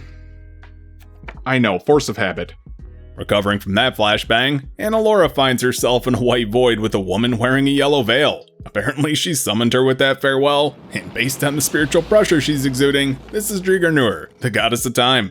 Oh, sweet shoots Zarya. They're multiplying. Yeah, it turns out the gazebo where the goddess of time plays tricks wasn't a metaphor, and she accidentally got summoned by said goddess. Why is that? She needs to borrow Hannelore's body to call the Zent candidate to obtain the Book of Mestianora. Normally she wouldn't need a physical body for that, but said candidate is shielded by a powerful barrier right now. Thanks, Ferdinand. So, for confirmation, Hannelore asks if the goddess is referring to Rosemine and not St. Eglantine. And that's indeed whom she's looking for. You'll remember in the main series, the gods called her Mine, but here's why they call her Rosemine in these books. It's because Hannelore said it, and the gods are like, oh yeah, I guess that's what you guys call her. So, based on this conversation, Hannelore pieces together that the gods don't view Eglantine as a true Zent, and now she's in the thick of whatever plot they cooked up after the war. Great, just what she needed on her plate right now. But as for why Rosemine's needed, because the last 2 decades are about to come undone, and Rosemine's the only one who can fix it. That sounds pretty serious, so Hannelore lends her body out. Only after Driegernauer is gone does Hannelore question if that was a wise decision. Understatement of the year. But it doesn't take the goddess too long to come back with Rosemine in tow. Yeah, she's dressed like the Lanzanavians just showed back up, but she focuses on Hannelore. Is she missing any memories or anything? Seems pretty extreme, but remember, Hannelore was possessed by a goddess in the mortal world. She'll probably need some silver cloth to shield others from her divine power, and her memories might be impacted too. That's just based on past experience, but Driegernauer shoots that down. Yeah, Hannelore's body isn't like Rosemine's, omitting the exact way it is from the explanation, so she expects her divine power would fade pretty quickly. She's just not easily as dyed as Rosemine is. Aside from that, Driegernauer's the one who asked for help this time, and she won't play tricks like Mestianora did. That's a relief. Okay, so it does suck that Hannelore got pulled into this mess because Rosemine blocked the gods' numbers. Hell, her life's bound to be a lot harder from now on based on all the witnesses to the second divine avatar, but we might as well focus on the actual point of this whole divine intervention. As we're aware, Driegernauer spins threads of fate, but what we're less aware of is Ventuta, the goddess of weaving, takes those threads and weaves them into the tapestry of history. Turns out though, Ferdinand's thread has been severed from this tapestry, and due to just how instrumental he's been in reshaping recent history, the last 20 years are on the verge of coming undone entirely. Normally the gods wouldn't care that much about a mere 20 years, but apparently Ventuta liked the pattern so much, she asked Driegernauer to help her salvage it, and that brings them to Rosemine, a thread of Ferdinand's color apparently. Hey, come on guys, not in front of Hannelore. Her heart can't take such salacious talk without warning. Driegernauer's plan is to bind her thread to Ferdinand's with Sterat, the goddess star's power, and use a portion of hers to repair his. Or in plain English, she's gonna have them married and take a few years off her life to fix Ferdinand so he doesn't die in the past and undo history. That is so beyond even the raunchiest romance Hannelore could ever imagine, but she does also recognize the severity of this situation. Though Rosemine's more annoyed they're wasting time even talking about it. I mean, to her, this isn't even worth debating. She'd gladly give up a few years to save Ferdinand. And the country too, I guess. I mean, they do live there. So Driegernauer opens a door in the white void and they enter a room where Ventuta is weaving. She thanks Driegernauer for her help, but where's Sterat? He's apparently keeping Liebeskilfe busy so she doesn't mess with her work, exactly like the prankster she's portrayed as in the religious texts. Those two then enter from another room where Liebeskilfe acts like it was a hassle to have Rosemine come to fix a measly 2 decades. Yeah, now Hannelore is starting to get the gods don't think like humans do. Remember, 2 decades ago would have been before the Civil War. Any small changes could prevent Hannelore or Rosemine from being born. And let's be clear, without Ferdinand there, mine would have died and certainly not saved the country. Not that Hannelore knows that part, but still yikes. But when Rosemine says she would rather fix it, Liebeskilfe hits back, saying she should cherish the chance to do it again. That phrasing piques Hannelore's interest, but since Ventuta has grown so attached to her work, and it's brought peace to their little box garden as they call it, plus Rosemine's already come this far, so why not fix it? Sterat tries to get out of this, since he can only bind consenting threads I guess, but that's a laughable objection here. Just look how thoroughly Ferdinand's dyed Rosemine. That's, kinky? Then there's some banter before he reluctantly agrees. That's when he and Liebeskilfe change into some ceremonial robes. Rosemine kneels before them and the room transforms into a starry sky. Liebeskilfe then throws her 2 hair ornaments into the sky and each bring back a rainbow thread. She passes them on to Sterat, who pulls the strings tight. Then they twist together before coming undone again, as cold dust rains down on Rosemine.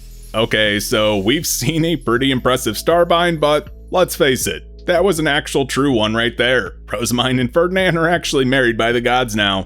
With that, they're back in the room from before. Ventuta then uses her ring to turn Rosemine into a thread and sends her into the past to the point where Ferdinand's was originally cut. Okay, I guess Rosemine's in the past now, helping solve whatever was threatening Ferdinand's life. That was not the plot twist I was foreseeing in this spinoff.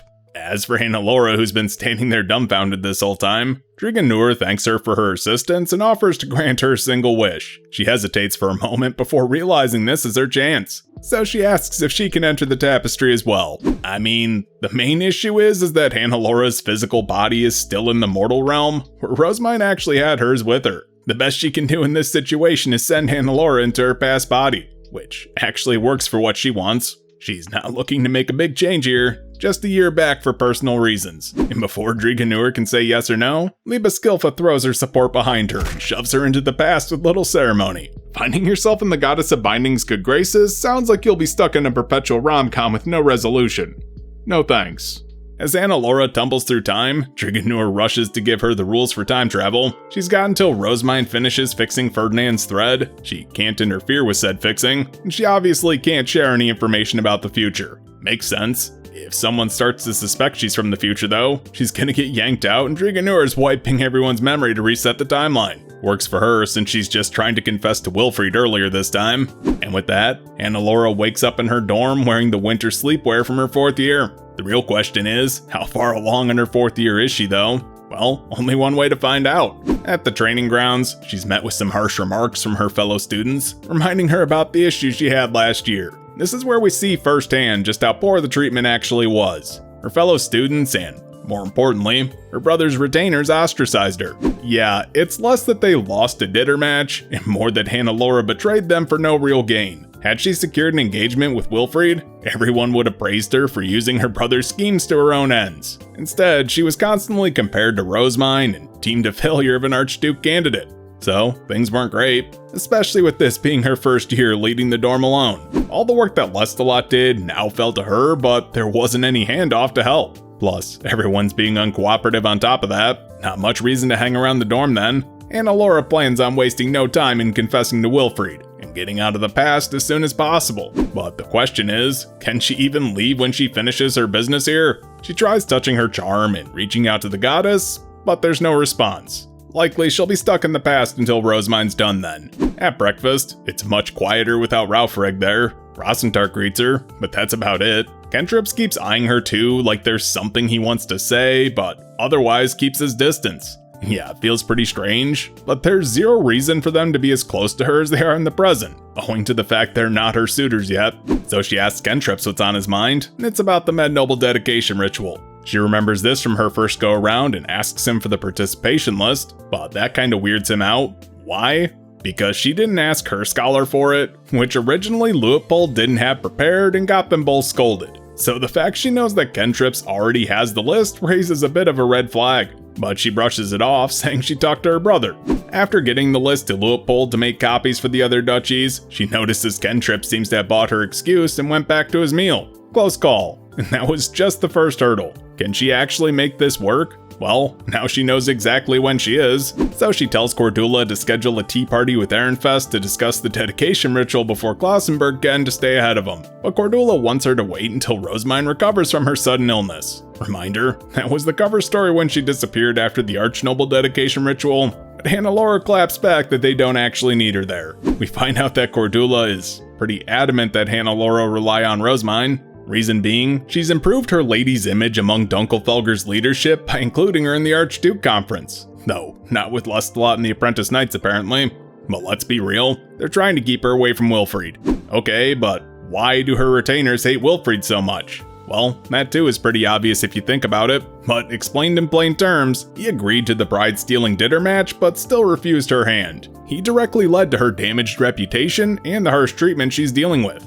And despite all that, he's still acting like nothing happened between them. Basically, he's scum. Yeah, Cordula's right here. He doesn't deserve Hannelore, so she should avoid him at all costs. That way they don't have any rumors spreading. Yeah, Hannelore forgot just how bad the relationship between Ehrenfest and Dunkelfelger was for a bit, which is pretty hilarious because Rosemine thought it was going great. And I mean, she's not wrong. It was for her. The point here is that her retainers aren't going to help her confess. And that makes her realize a fairly obvious oversight. Why the hell did she go back to her 4th year when she could have gone to before the dinner match? Then she could have at least fought to keep her engagement on the table. I would say hindsight's 20/20, but she already had the hindsight when she made this decision. How the hell does someone have poor timing when the goddess of time literally sent her into the past? He was still engaged to Rosemine back then, like, for real. So proposing before the dinner match probably would have been a bad idea. But as she heads to class, she locks eyes with Kentrips and Bro looks away like it's nothing. I mean, he's not her suitor currently, and treating him like one would be scandalous. Though it does hurt to get such a cold reception from the guy. Yeah, now she's realizing how much she had been relying on Kentrips and Rosentark recently. So can she still confess to Wilfried? Sure she can. Hell, she already did so a few hours ago from her perspective. She'll ask him after the Archduke candidate class when they're alone. There she greets him and Ortwind. The latter doesn't seem to have feelings for her currently, which is crazy considering he's so passionate next year, but apparently she caught them right as they were discussing Rosemine's health. Hannelore eyes Wilfried carefully as he gives the excuse she already knows, but this time she has a lot more experience observing the kid. Originally she thought he was concerned, but now she knows he's mildly uncomfortable at best. His engagement was already called off by now, but he still has to lie to keep up appearances, and that's when she asks for a moment of his time after class. And once class is over, Eglantine tries to push her and Wilfried out the door. Hannelore says there's something she has to ask him, but unlike Anastasius, Eglantine is less than happy to turn a blind eye in her classroom. Reason being, Anastasius looks back on his flirting days with her fondly, but that was mostly a pain for Eglantine. Yeah, she doesn't share his views on flirting in class, so makes sense. So she insists on observing to ensure that Hannelore isn't gonna try anything. Wilfried has faith she won't abuse her status, so he accepts. Except she was kind of about to, but she won't get another chance like this. Turning Eglantine down would give the wrong impression anyway. Besides, she already did this with Ortwind and Kentrips watching. Why not the future queen of the country for old time's sake? So right as Eglantine drops her guard, Hannelore pins Wilfried again, leaving them both in shock. This is when Hannelore remembers that Wilfried doesn't know how Dunkelfelger women propose, so she explains what she's doing before demanding some engagement tasks. Yeah, Wilfried's still confused here, but Eglantine interjects that hardly anyone outside of Dunkelfelger even knows or appreciates that form of proposal. Turns out Hannelore might be more of a Dunkelfelger woman than she realizes, huh? Alright, Eglantine tells her to get off Wilfried so they can talk like adults. Wilfried's shocked that she's proposing at all. Eglantine chastises her for proposing to an engaged man, one with a sick fiancé, mind you. That should be common sense. But Hannelore's armed with knowledge from the future, and she's also got a year's worth of experience on 4th year Hannelore too. So she weaves her future knowledge in a way that past Hannelore could justify, saying she noticed the change in Rosemine's relationship with the royal family during the Archduke conference. I mean, she was locked away with her in the hidden archive for most of that. Clearly her engagement's gonna be terminated. She then turns to Wilfried and says she'll make him the next Baronfest. Literally what future Wilfried told her he wanted to hear at this exact moment. But instead of rejoicing, dude's furious. What the hell? Did Rosemine put her up to this? But no, she says this was all her idea. Yeah, he's not hearing any of it. He flat out refuses her proposal in probably the rudest way possible, before adding that he'll pretend this conversation didn't happen and then storms out. Hannelore's stunned. She didn't expect rejection, let alone one this harsh. And Eglantine actually consoles her. Look, she probably picked the worst time, suggesting she should have waited until their engagement was canceled publicly. But we, the audience, know that wouldn't have worked, because she basically did. Yeah, it's a recurring theme at this point, but it comes down to timing. After that, Hannelore goes to her hidden room to mull over what went wrong. Ultimately, she forgot that Rosemine told her Wilfried wanted to avoid the archducal seat, so really, it all makes sense that he acted the way he did. It was truly an unwinnable situation. In the past, Wilfried hadn't undergone the mental growth to want to marry her and take power, but in the present, circumstances prevent them from being together. Yeah, I guess her best hope now is to just keep a low profile and hope her proposal sits in the back of Wilfried's mind long enough that he comes around on it eventually. Not much else she can really do. In her afternoon classes though, Wilfried is clearly snubbing her. It's so bad, Ortwind even asks her about it. Bro said he would pretend the conversation didn't happen, but he's doing a shit job at that. Now Hannelore is starting to see a side of Wilfried she didn't before, to the point she's actually worried what marrying into Ehrenfest would be like. I mean, is she really gonna have to manage this kid's emotions for the rest of her life? Really doesn't sound appealing. While debating how to answer Ortwind's question, she decides to ask one of her own. His circumstances change a lot in the next year, so she wants to know if he's currently aiming to be the next Obdruanchel. He gives her a very non-committal answer, so the past year really did change a lot for people, but she brushes off Ortwind's original question, and that basically ends that.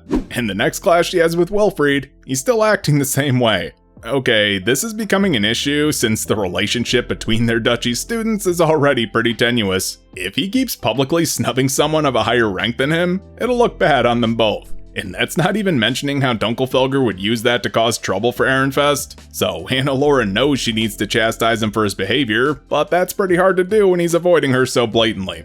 As she's contemplating summoning him with her authority, Eglantine has them wait after class so they can hash it out, using the upcoming dedication ritual as the excuse. But while Wilfried believes this is about yesterday's incident, Eglantine corrects him to say it's about his behavior towards Hannelore. I mean, she does sympathize with him for not knowing how to interact with Hannelore anymore, but that's no excuse to give her the cold shoulder. That can straight up escalate to an interduchy incident, and Wilfried should know this. Bro needs to remember to keep his personal and political feelings separate. As she's dressing him down, Wilfried's barely keeping his temper under control. Yeah, Hannelore finally seeing just how petty and childish Wilfried can be, and it's clearly giving her the ick. That's when Eglantine switches to Hannelore for not nipping this in the bud sooner, before handing it off to them to sort out with a proper apology. Wilfried's clearly pissed. I doubt he feels like he's in the wrong at all and shouldn't be apologizing, based on what we know about him from the mainline books. But he puts on a noble mask and gives the most basic bitch apology he can that's obviously not sincere. That right there cements the rift between them, but she has no choice and accepts. Or else they'll have to escalate this and bring in their fathers. Yeah, she definitely doesn't want that. Outside, her retainers are clearly concerned that she stayed after class with Wilfried twice, but she brushes them off with the dedication ritual excuse. In her room though, she finally lets her mask slip. She doesn't tell her retainers exactly what happened, but that Eglantine made her a bit jealous with her smile. Does that mean Hannelore wishes to marry into royalty too? Absolutely not. She shoots that down, knowing what's gonna happen there. But Cordula chimes in and says she does everything in half measures. She either should have pursued Wilfried in the first place, or demanded that Ehrenfest get on their knees and apologize for the shame they brought her. Yeah, that sounds extreme, but Cordula is speaking out of Hannelore's best interest here. She's seen firsthand just how much the girl has suppressed her own desires. And yeah, she's put her retainers through a lot of trouble because of that, but if she's so worried about them, Cordula says she should be more discerning in her choice of men. Usually this would lead to some Wilfried defense on Hannelore's part. Instead, she listens to what her retainers have to say.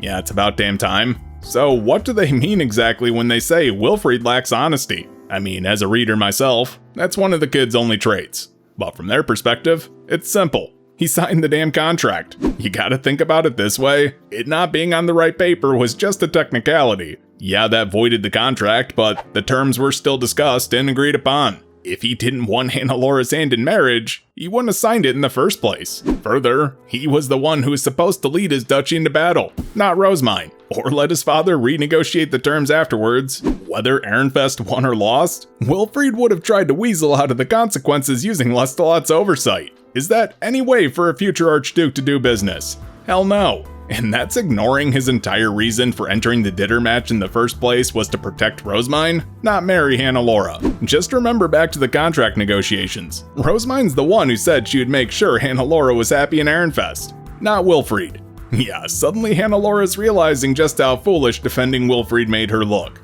Think about it this way. Wilfried is basically a trained dog. Sure, he can act out etiquette on command, but he has no motivation besides avoiding consequences.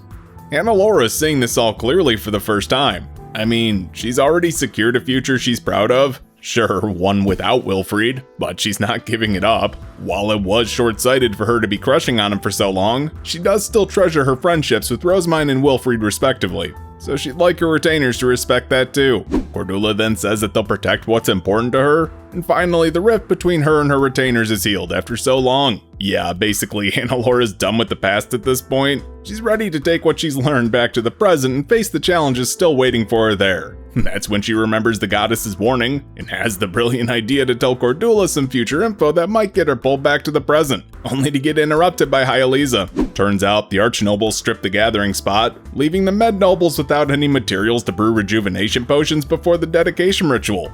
What assholes, right? That reminds her what happened the first go-round, where rejuvenating the gathering spot had been a nightmare since the knights didn't want to cooperate. She's reluctant to do this again, but kinda needs to for the sake of her duchy. Waiting until morning to mobilize people won't work either, because they're gonna throw a fit about having to use up mana before their classes. So, how did they solve this last go around? Rosentark apparently whipped everyone into supporting her efforts. Yeah, at the time, she felt pathetic that her brother's retainers had more sway over the students than her, but now she realizes how much they were supporting her when her reputation was at its lowest. It's only now that she's starting to appreciate those two for all they've done.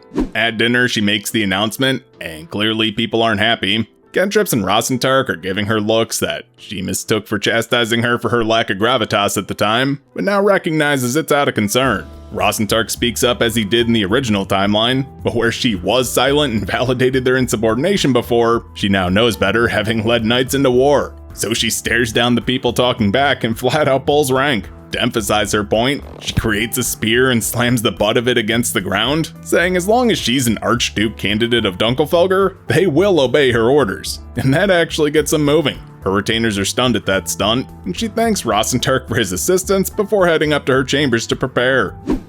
Prepare for what exactly?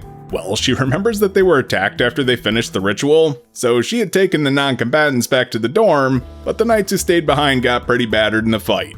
No one else knows that though, so they question why she's preparing to fight a horde of Fabies suddenly, but she brushes it off, saying that's something Lady Rosemine told her, and people accept it. In fact, she's packing the very tool that Kentrips made her for the bride-stealing dinner match. She then issues orders to her retainers to guide the non-combatant students back to the dorm after the ritual. And at the gathering spot, things play out pretty much as she remembers. She has the guard knights watch out for Fabies while the rest of the students heal the spot. But she actually calls the ritual before it's fully done. Why? Well, because she's expecting a swarm of Fabies. Everyone's skeptical, but does follow her orders. When they try to make her take the students back though, she shoots that down. Her plan is to fly into the horde and throw the tool that Kentrips made to wipe them out. Kentrips is confused why she brought that though, until she explains that she didn't want to use such a powerful weapon on actual people. She's got no issue doing it on Fabies though. That's when he sighs, finally seeing why she didn't reach for the tool back then. That's when an ordnance from Hyalisa arrives, saying they've got Fabies incoming. Surprise, surprise, she was right. And that's when Hannelore puts her plan into action. The knights are reluctant to let her charge in and detonate a wide area magic tool, but they can just hang back out of range. Yeah, Hannelore's mana capacity makes this much safer than it actually seems. Just like Rosemine with Lessie, one needs more mana than the owner to break into a high beast. So the plan goes off without a hitch, clearly. Though Rosentark and Kentrips still rush up to greet her right away, showing just how concerned they were. She tells Kentrips good work on the tool, but at this point, he's very suspicious. She not only knew these Fabies were coming and was completely prepared, she's also uncharacteristically comfortable leading knights into battle. It's not so much that she's a different person, but more mature. And that's exactly when Driganur pulls her back to the realm of the gods. Look, I feel like she probably could have recovered from that, but she wanted back anyway. Liebeskilfa comments how she basically wasted her time in the past, since she laid her heart bare to Wilfried and not even she could bind their threads. Apparently she wanted to do Hannelore a favor considering how often she prays to her. That's cool the gods actually listen. But since Hannelore broke the rules, the past was basically reset to how it had been. That's fine though. Hannelore just wants to keep her memories of the trip since she got a few revelations out of it. That seems like a fair price, so Driganur allows it. But Liebeskilfa's surprised that Wilfried is who Hannelore was after, considering she's the one who severed their threads in the first place. Hold up. When and how? Liebeskilfa creates a mirror out of thin air that replays the scene. Remember when she prayed how she had enough suitors already?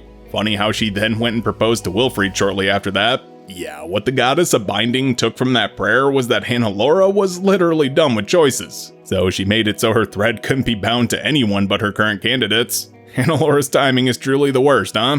Well, not really. Driganur explains that Liebeskilfa will bind any two threads, but that doesn't mean they'll mesh well. The fact Hannelore cut her losses in the past is probably best in that regard. Yeah, apparently she and Wilfried aren't a good match, but as she hopes that Liebeskilfa will defend her first love, she gets a pretty sobering dose of reality from the goddess of binding herself, that she thinks that lovers should endure any hardships, and watching them struggle is part of the fun. Yeah, it turns out a god whose entire purpose is matchmaking might love the drama as much as the fluff. Yikes. Back to the fate of Jurgenschmidt though, as minor of a detail as that is. Turns out Rosemine's not quite done in the past just yet. She's fixed one spot, but Ferdinand's thread was severed in several places apparently. So Hannelore should probably just head back home and not wait, since her body is literally withering away without her mind. So the goddess sends Hannelore home with her thanks, and a promise to respect the history that she and Rosemine helped preserve. But as she's stumbling back to her body, Liba Skillful leaves her with one final bonus for her favorite Stan. She's made it so she can choose whoever she wants to bind to now. Just keep sending that gratitude. Remember kids, friends don't let friends make crack ships. Back in reality, she wakes up in a Jareve. Cordula is there and explains that Rosemine advised them to do this, or else her mana would have hardened, straight up killing Hannelore. They do have to clean her up from the potion, but since her path is kind of in use right now, Cordula hits her with a wash-in, which is a big no-no for a retainer to point their stop at their charge, but they don't really have a choice here. So once she's decent, Cordula explains all that's happened. Hannelore's been unconscious for the past 10 days, and since she hadn't made her Jareve yet, that's 5th year coursework she hasn't gotten to. They needed Lestalots from before his marriage. But turns out that was actually the easy part of all this. The real headache started when Corinsdown made a fuss about the new divine avatar being wed to a mere archnoble. Sigiswald officially proposed, citing his royal blood as reason enough for their engagement. Now, her father did turn him down politely, saying they wished for her to stay in Dunkelfelger, but that's when Ortwin fired off a bride-stealing Ditter challenge, making his aim for her official. Now, this isn't like the match with Wilfried. This is real bride-stealing Ditter organized between two duchies with their families participating. Then Sigiswald came back saying he'd join the game too, turning this match into a free-for-all for Hannelore's hand. Ralfrig then said hold my non-alcoholic beer and join the fight too, dividing their duchy in the process. Though apparently his goal is to make Hannelore the next Archduchess of Dunkelfelger, not himself, and he's gonna marry her so she can retain the status to do so. To be clear, that's a declaration of war against Lestalot. So yeah, now that it's a four-way, every other backwater duchy in the country is inviting themselves to this party by issuing challenges, making this a huge mess. Hannelore is obviously struggling here. She wasn't granted the Grutricite like Rosemine was, so why the hell is she being heralded as a new divine avatar? That's when she remembers Liba Skilfa's final words. God damn it. Whatever chaotic energy Rosemine has in her life has clearly breached containment, because that escalated quickly. The epilogue picks up from Kentrip's perspective. Dunkelfelger is getting bombarded with Ditter challenges to the point that the students are sick of being messengers for him. But Kentrips notices that someone's clearly pulling the strings, since so many are from lesser duchies. They wouldn't normally challenge Dunkelfelger of all duchies. Regardless, Rosentarg vows to protect Hannelore in the upcoming match, and Kentrips doesn't doubt he will, even if he does doubt whether brute strength will always win out. It's been 10 days since Hannelore fell unconscious, and they're clearly worried. But there's still no word of her recovery.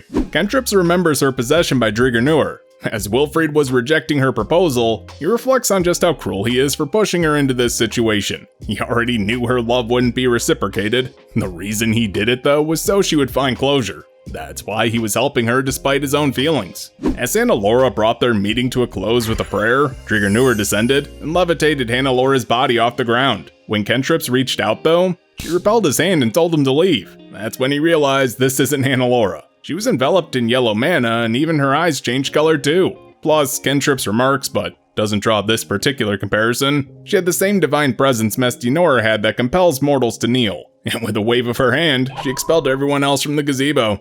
At that point, no one could even approach. Only Archduke candidates or archnobles from branch families could get anywhere near it. Clearly that was based on mana capacity. Kentrips even noticed Wilfried was only a few paces behind him, meaning he does have mana on par with an Archduke candidate from a greater duchy. That's when Drigernur announced who she was, sending a stir through the gathered crowd. Because this was right outside the Scholar building, people started to notice the commotion, and she demanded that they bring the one who arbitrates between man and the gods. Everyone assumed she was talking about the Zent, obviously, but Wilfried wonders if she actually was talking about Rosemine. That's some audacity right there. But before anyone can chastise him, Drigernur confirmed that's who she was referring to. And after hearing the stakes that they could be losing 20 years of history, Wilfried fired off an ordnance telling her to get her ass there pronto. Yeah, Wilfried was the only one composed in this situation, while Kentrips was just at a loss.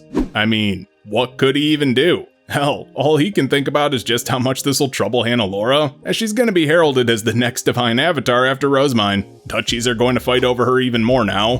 But that's when Wilfried's ordnance came back with no response. Someone cried out that Rosemine must have died, which would live up to her reputation with her poor health, but Drigernur just confirms that she's out of range. The people there then rushed to make contact with anyone they could think of from Alexandria, and as responses came back, it turned out Rosemine headed home for an emergency, so word had been sent back to summon her to the academy. While waiting, Kentrips tried to get the goddess out of the cold for Hannelore's sake, but apparently she couldn't leave the gazebo's magic circle, and it's not like he was going to leave Hannelore's side here. So they ended up just waiting in the cold until Rosemine showed up. When Rosemine finally arrived though, it looks like she was ready for war. Is that really any way to greet a goddess? Apparently. And that's when Wilfried tells her that Hannelore is only in danger because of her, so she'd best go save her then. I mean, she already planned on it, but this is also the god's fault, so don't blame her. Plus, she brought Lieseletta along to instruct Dunkelfelger on what to do when Driganur left Hannelore's body. So she did think ahead, give her some credit. Kentrips thanks her, that's when she and the goddess depart, leaving Hannelore to fall limp. He races up to catch her right before she hits the ground, and she's ice cold and not responding. That's terrifying. But turns out, she'll remain on the brink of death until she regains consciousness. Hannelore's retainers take her away, but Kentrips stops Cordula so Lieseletta can bring her up to speed. That has very little to do with Kentrips, so once it turns to bathing and stuff, he stops listening. He did linger, however, to overhear a bit of conversation between Ortwind and Wilfried. Ortwind tried to get Wilfried to propose back since he has the affection of a divine avatar now. Surely with that he could become the next Archduke, but he stood by what he said. That's a relief to Kentrips, and he even adjusted his appraisal of the kid slightly. But then Ortwind asks Wilfried if he's cool with him proposing, and Wilfried goes ahead and gives him the thumbs up on that. What the hell? That's not his place. Look, Juanchal isn't a great place for Hannelore due to their issues with Sigiswald and the Zent, so this new divine avatar status of hers would just be turned into a weapon in their arsenal against both. Not cool. Kentrips interjects at this point, saying she has suitors already, but Wilfried ended up hitting them right where it hurts most. Apparently this is common knowledge, but archnobles don't have the status to marry a divine avatar, I guess. And hell, based on Wilfried's experience, they need to plan multiple steps ahead like Ferdinand does to even have a shot. If they're not careful, their duchy's treasure will be stolen. Back to the present, however, Wilfried's warning had been annoyingly insightful with all these Ditter challenges coming in. But aside from that, Kentrips is just worried about Hannelore. There's just still so much about this situation he doesn't know. Like, is she even gonna be okay? So he distracts himself by developing some new tools for the upcoming match. But along the way, Cordula steps straight out of the shadows to get his attention and informs him that Hannelore is just awakened. She wishes to speak to him about what happened in the gazebo. Okay, so boys going to the 3rd floor is massively against the rules, but if Cordula's letting him, then it must be pretty damn serious. Really though, it's because she knows Kentrips won't abuse this privilege, and they can't exactly go to a meeting room without alerting the whole damn dorm that she's awake. But for the first time in the past 10 days, Kentrips is just relieved that Hannelore is okay. Wow, a lot certainly happened this volume, huh? Hannelore is staring down a free-for-all bride-stealing Ditter match for her future, officially making her the hot-ticket item in Jürgenschmidt since Rosemine's spoken for. So where can this mess even go? We'll have to wait, obviously. We've got side stories to get through, and I'm clearly not covering Volume 2 in this video. First up is regular reports for the OB from Rosemine's perspective. Oh hey, she actually gets one. Instead of just reading the Gremlins reports, Ferdinand's making her give them orally for real-time feedback, and to prevent her from cleverly obfuscating what the hell she actually did. How? Simple. At 7th bell, she's sitting with Dinan on her lap. By touching his face down, it can relay messages from Ferdinand, somewhat like a primitive magic telephone where one person can speak at a time. So he wants to know if she solved that hairpin issue. But also, what's all this about an abrupt tea party invite from Dunkelfelger? She shouldn't have accepted their self-serving request so soon. She should know better. His message here ends with mine, which is an activation phrase that starts and stops the recording on his end. Bro definitely did that on purpose though. Hers happens to be Dino, which explains why she started their tea party with it. Yeah, she recorded it so Ferdinand could listen. As for his question though, Rosemine was just helping her friend. But understand, her asking for help means that it's too big of an issue for Dunkelfelger to solve on its own, so they're trying to drag Alexandria into it. Or at least that's what Ferdinand's worried about. She needs to be careful when she helps others because it could spiral into bigger conflicts. Her word has the backing of an entire greater duchy, but she insists that she'll help Hannelore no matter the cost, all without dragging other duchies into it. Yeah, and who's gonna bear the brunt of that workload? Ferdinand, of course. And who was the one who told him to prioritize his health from now on? She did. So who should Rosemine be prioritizing above all else, huh? Him, right? Damn, Bro just dog walked her into a cute moment. Game gotta recognize game, right?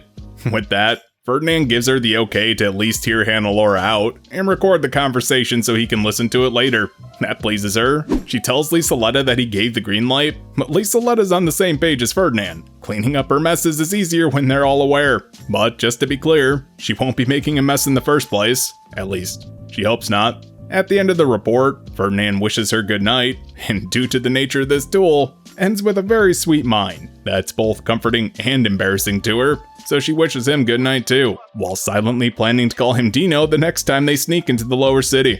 Next is Break Time Breakdown from Rosentark's perspective, showcasing the events that led up to that sudden duel between him and Kentrips. All the Archducal retainers are training on the day that Hannelore had that tea party with Rosemine, minus her retainers of course, because they had to be there. Vestar, one of the 6th year knights, is running a training session grilling Codenst, an apprentice attendant serving Lestalot. The latter there is the son of Ob Dunkelfelger's younger brother, and while he's got a lot of mana, he's not a big fan of combat. Much to Vestar's chagrin, he's jealous on that front. But during their break, they talk about how odd it is that Hannelore scheduled a tea party so suddenly. I mean, Rosentark gets it, or at least he thinks he does. Hannelore is hosting, so it's not like Alexandria is asking for anything. Plus, with 3 new duchies, the power balance in Jürgenschmidt has shifted. It makes sense people are cozying up to their duchy. It is annoying that Cordula forbade Kentrips and Rosentark from going, since it would just put Hannelore on edge, I guess. So they can't gather any info. Yeah, the rift between her and Lestalot's retainers after the bride-stealing dinner debacle is still there. Vestar tells Kentrips to act more like her suitor so they can gather intel about the party, but Rosentark takes offense since no one's really supporting him as a suitor. I mean, why should they? Rosentark's gonna end up with Hannelore anyway, but he doesn't get what they mean by that. So Gulaheld, another one of Lestalot's attendants, explains she won't convey her feelings to Wilfried in time. But still, why would he get Hannelore over Kentrips? Yeah, bro's still confused, but everyone says it's fine if he doesn't understand. He just needs to be patient.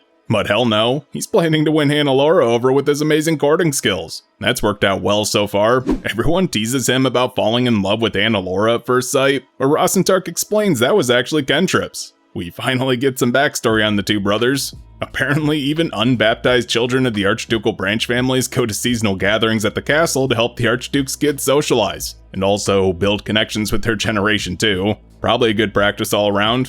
Kentrips is a year older and went before Rosentark, so he met Hannelore first and was absolutely smitten, calling her the most adorable crybaby he's ever seen. That made Rosentark jealous at the time, because Kentrips was the only kid he knew, and now some other kid was stealing his best friend. It was another 2 years before he finally got approval from his father to attend those gatherings. Kentrips denies all this, of course, but it's still funny because it's probably mostly true. But wait, did Kentrips really fall in love at the age of 3 and Rosentark at the age of 4? No, probably not. I mean, Rosentark flat out says he wasn't impressed with Hannelore when they first met, and that probably stems from his jealousy because Kentrips always fussed over her when they were kids. It wasn't until they started training that things changed. You remember seeing her struggle to nail a specific technique, never giving up until she finally mastered it. When she smiled after getting praise from her instructor, he was actually awestruck by her determination and beauty. Not that he'll tell anyone about that part but her. Good luck on that. That does mean getting past her retainers to make that happen. As they lament their poor relationship with Hannelore's retainers, Rosentark looks to Kentrips for some commiseration, but he just states the fact that they're cautious because Hannelore is keeping them at arm's length. So he flat out says for Hannelore to accept staying in Dunkelfelger, she needs to settle matters with Wilfried first. Otherwise, they'll never know when she'll betray their duchy again. That pisses Rosentark off, because he knows that she wouldn't betray Dunkelfelger after all that's happened. That causes the argument where Kentrips is working to get Hannelore to confront her feelings, where Rosentark is working to face them head on, two approaches to the same end goal. And thus, as things get heated, Vestar throws them into the training grounds to duke it out. Lastly is in an office in Korinthstown from Sigiswald's perspective. Turns out, his first winter as an Archduke is very different from when he was a prince. Yeah, typically winters were slow in the sovereignty since most nobles went home. It's the exact opposite for archdukes though, since they're dealing with thieves and socializing. In fact, the workload from prince to archduke was a huge jump. Well, comparatively. The past few years had been a nightmare dealing with Rosemine. That's when he gets word about letters from the academy and retreats to his office. He and his wife, I've given up on pronouncing her name, lament their current situation. She's the only reason Sigiswald is managing due to her experience in an archducal family, but with Adolfina's divorce, Grenstam is in a pretty precarious situation.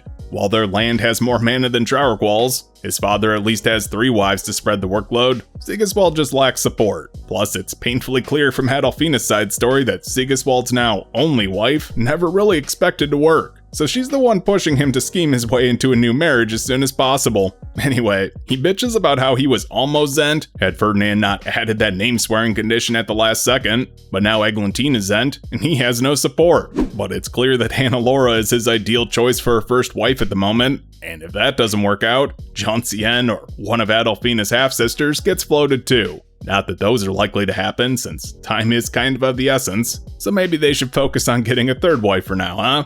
That might work, and by supporting one of Ortwin's half or adopted siblings for Ob, maybe they could turn Joanchel into an ally after all. That is to say, Sigiswald's gonna be working hard at the next Archduke conference to paint himself in a sympathetic light and burn Adolfina for what she did to him. What an asshole. The next batch of reports has Sigiswald bracing for whatever bullshit Rosemine pulled this year, only to remember it's no longer his problem. That's one of the benefits of no longer being royalty, I guess. But no, turns out the goddess of time descended into Hannelore, making her the next divine avatar. Sigiswald rejoices that the gods haven't abandoned him yet, and immediately gets to work. He wants the students spreading rumors how a divine avatar marrying anyone but royalty will sow the seeds of war in Jürgenschmidt, and undermine Dunkelfelger in the process for trying to set her up with an archnoble. Once the rumors are circulating, he'll send an official proposal to Dunkelfelger, expecting them to be reasonable, unlike Ehrenfest. Then he contacts his brother and father to help him out too. Unfortunately, neither want to. Anastasius says that he doubts Ob Dunkelfelger will marry his daughter to Sigiswald after hearing how Adolfina was treated, nor is Eglantine gonna give them orders on this. Yeah, he's not getting a royal decree. Suddenly Sigiswald realizes he may have fucked up by not marrying Eglantine 4 years ago. Little late for that. But Trauerqualls' response was probably the most biting, basically telling Sigiswald he made his bed, and he's not gonna piss off Dunkelfelger for him. So much for family, I guess. Then he speculates that maybe his father is gonna try and marry Hildebrand to Hannelore, but that's a goddamn laugh. Where Sigiswald wants a Grutricite to become Zent, maybe Hildebrand's hoping to fix his inferior Stab. That's some speculation for you. Sigiswald still fired off his proposal though, and while it did take a while to get a response, one comes in saying that Joanchel challenged Dunkelfelger to bride-stealing Ditter. Yeah, now Dunkelfelger can't accept his proposal, so Grenstam will need to challenge them too. Normally fighting Dunkelfelger's a dumb move, but Sigiswald has a plan to even the playing field. He tells his scholars to spread word through the academy that anyone who wishes to take the divine avatar can just challenge Dunkelfelger to a friendly game of Ditter. And speaking of, incite that first-year Archduke candidate there to fracture their duchy's defense. And with that, Sigiswald has some tea to relax, after a busy few days sowing chaos. Well, that's a wrap on this volume, and what a ride, huh? Hannelore hit the ground running in her 5th year, where love was waiting around every corner to trip her flat on her face, only to get a surprise visit from the gods so Rosemine can back to the future this bitch to fill in a few plot holes. And I love it. Let's wrap this up with my final thoughts. One of the reasons this is such a must-read isn't just the fact that Hannelore is a fan-favorite character that we're invested in. I mean, that is a good reason, but there is more to it. If you care about the setting, this is where we see most of the aftermath of the series. Part 5 ends with Rosemine being recognized as Ob Alexandria, and the epilogue doesn't really touch on the major outcomes of that since it's summer and she's with her commoner family. So any information about what Jürgenschmidt is like now comes from these books. This is where we learn about the new duchies, the changes in the school, how Eglantine is faring, what happened to Wilfried, and anything else. And as much as I like Rosemine as a protagonist, and trust me, I really do, we get all of this through a fresh set of eyes with Hannelore. Plus, we are still getting to see the continuation of Rosemine's journey.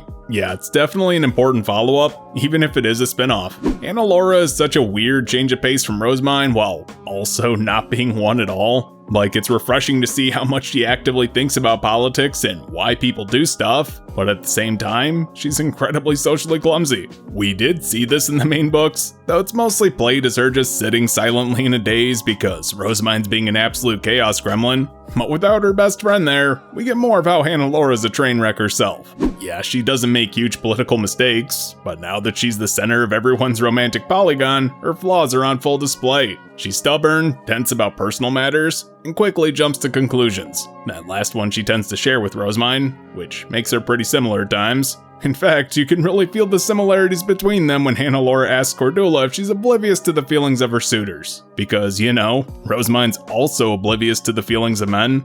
During the advancement ceremony, Sigiswald's new duchy seemed pretty full of themselves without an Archduke candidate there. And you know, that does make sense. Like, understand, Krinsdam is made up from a deposed duchy and former sovereign territory. These kids went from being treated as traitors, living under the royals and struggling at home, to now the third-ranked duchy in the country. And based on how this works, since the sovereignty doesn't have a dorm, those kids were still using the dorm from their old duchy. So they really stood out in class. Now they get to lord over pretty much everyone else without someone keeping them in check.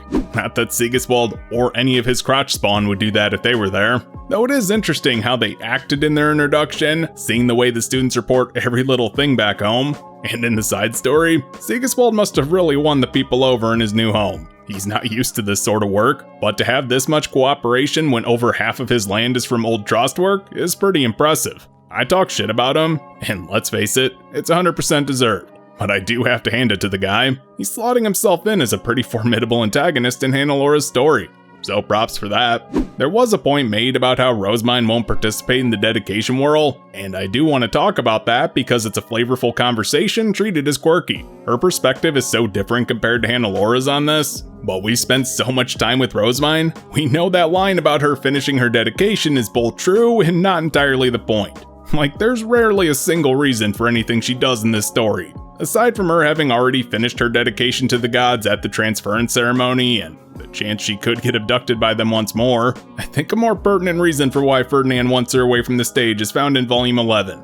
Remember, Mestianora gave them a pretty strong warning about staying away from Yverman. Going back to the garden might get them more on her bad side than they already are. Plus, based on that passing line from Driganur, Mestianora looks to be one of the more mischievous goddesses. Yeah, as it turns out, that whole lending your body to a goddess thing doesn't cost memories. That was just the price that Mestianora took to settle things for Rosamind. I mean, let's not pretend she wasn't mostly doing it to see Yverman again. But why did she take Rosamind's memories? Probably because she was spiteful towards Ferdinand for the position he put Yverman in the first place. Remember, she views him not taking the whole book and claiming the Foundation as essentially leaving Yverman to die. Yeah, this was her one chance to spite the man who tried to kill her crush. And that's before the dude actually hurt Yverman. So Ferdinand definitely wants Rosamind to stay as far away from the Garden of Beginnings as possible.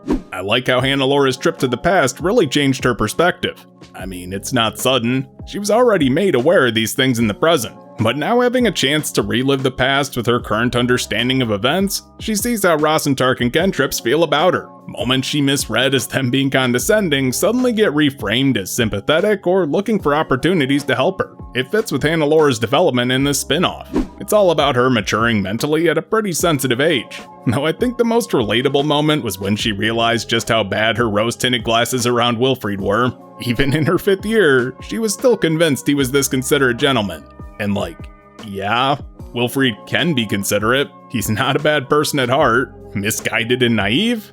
Absolutely. But definitely not evil. So revisiting him at probably his lowest moment in his life, and her unwittingly rubbing salt in that wound around his inferiority complex, broke her delusion. He's not the ideal man she made up in her head. Bro's a flawed human being with a lot of backstory that she's not aware of.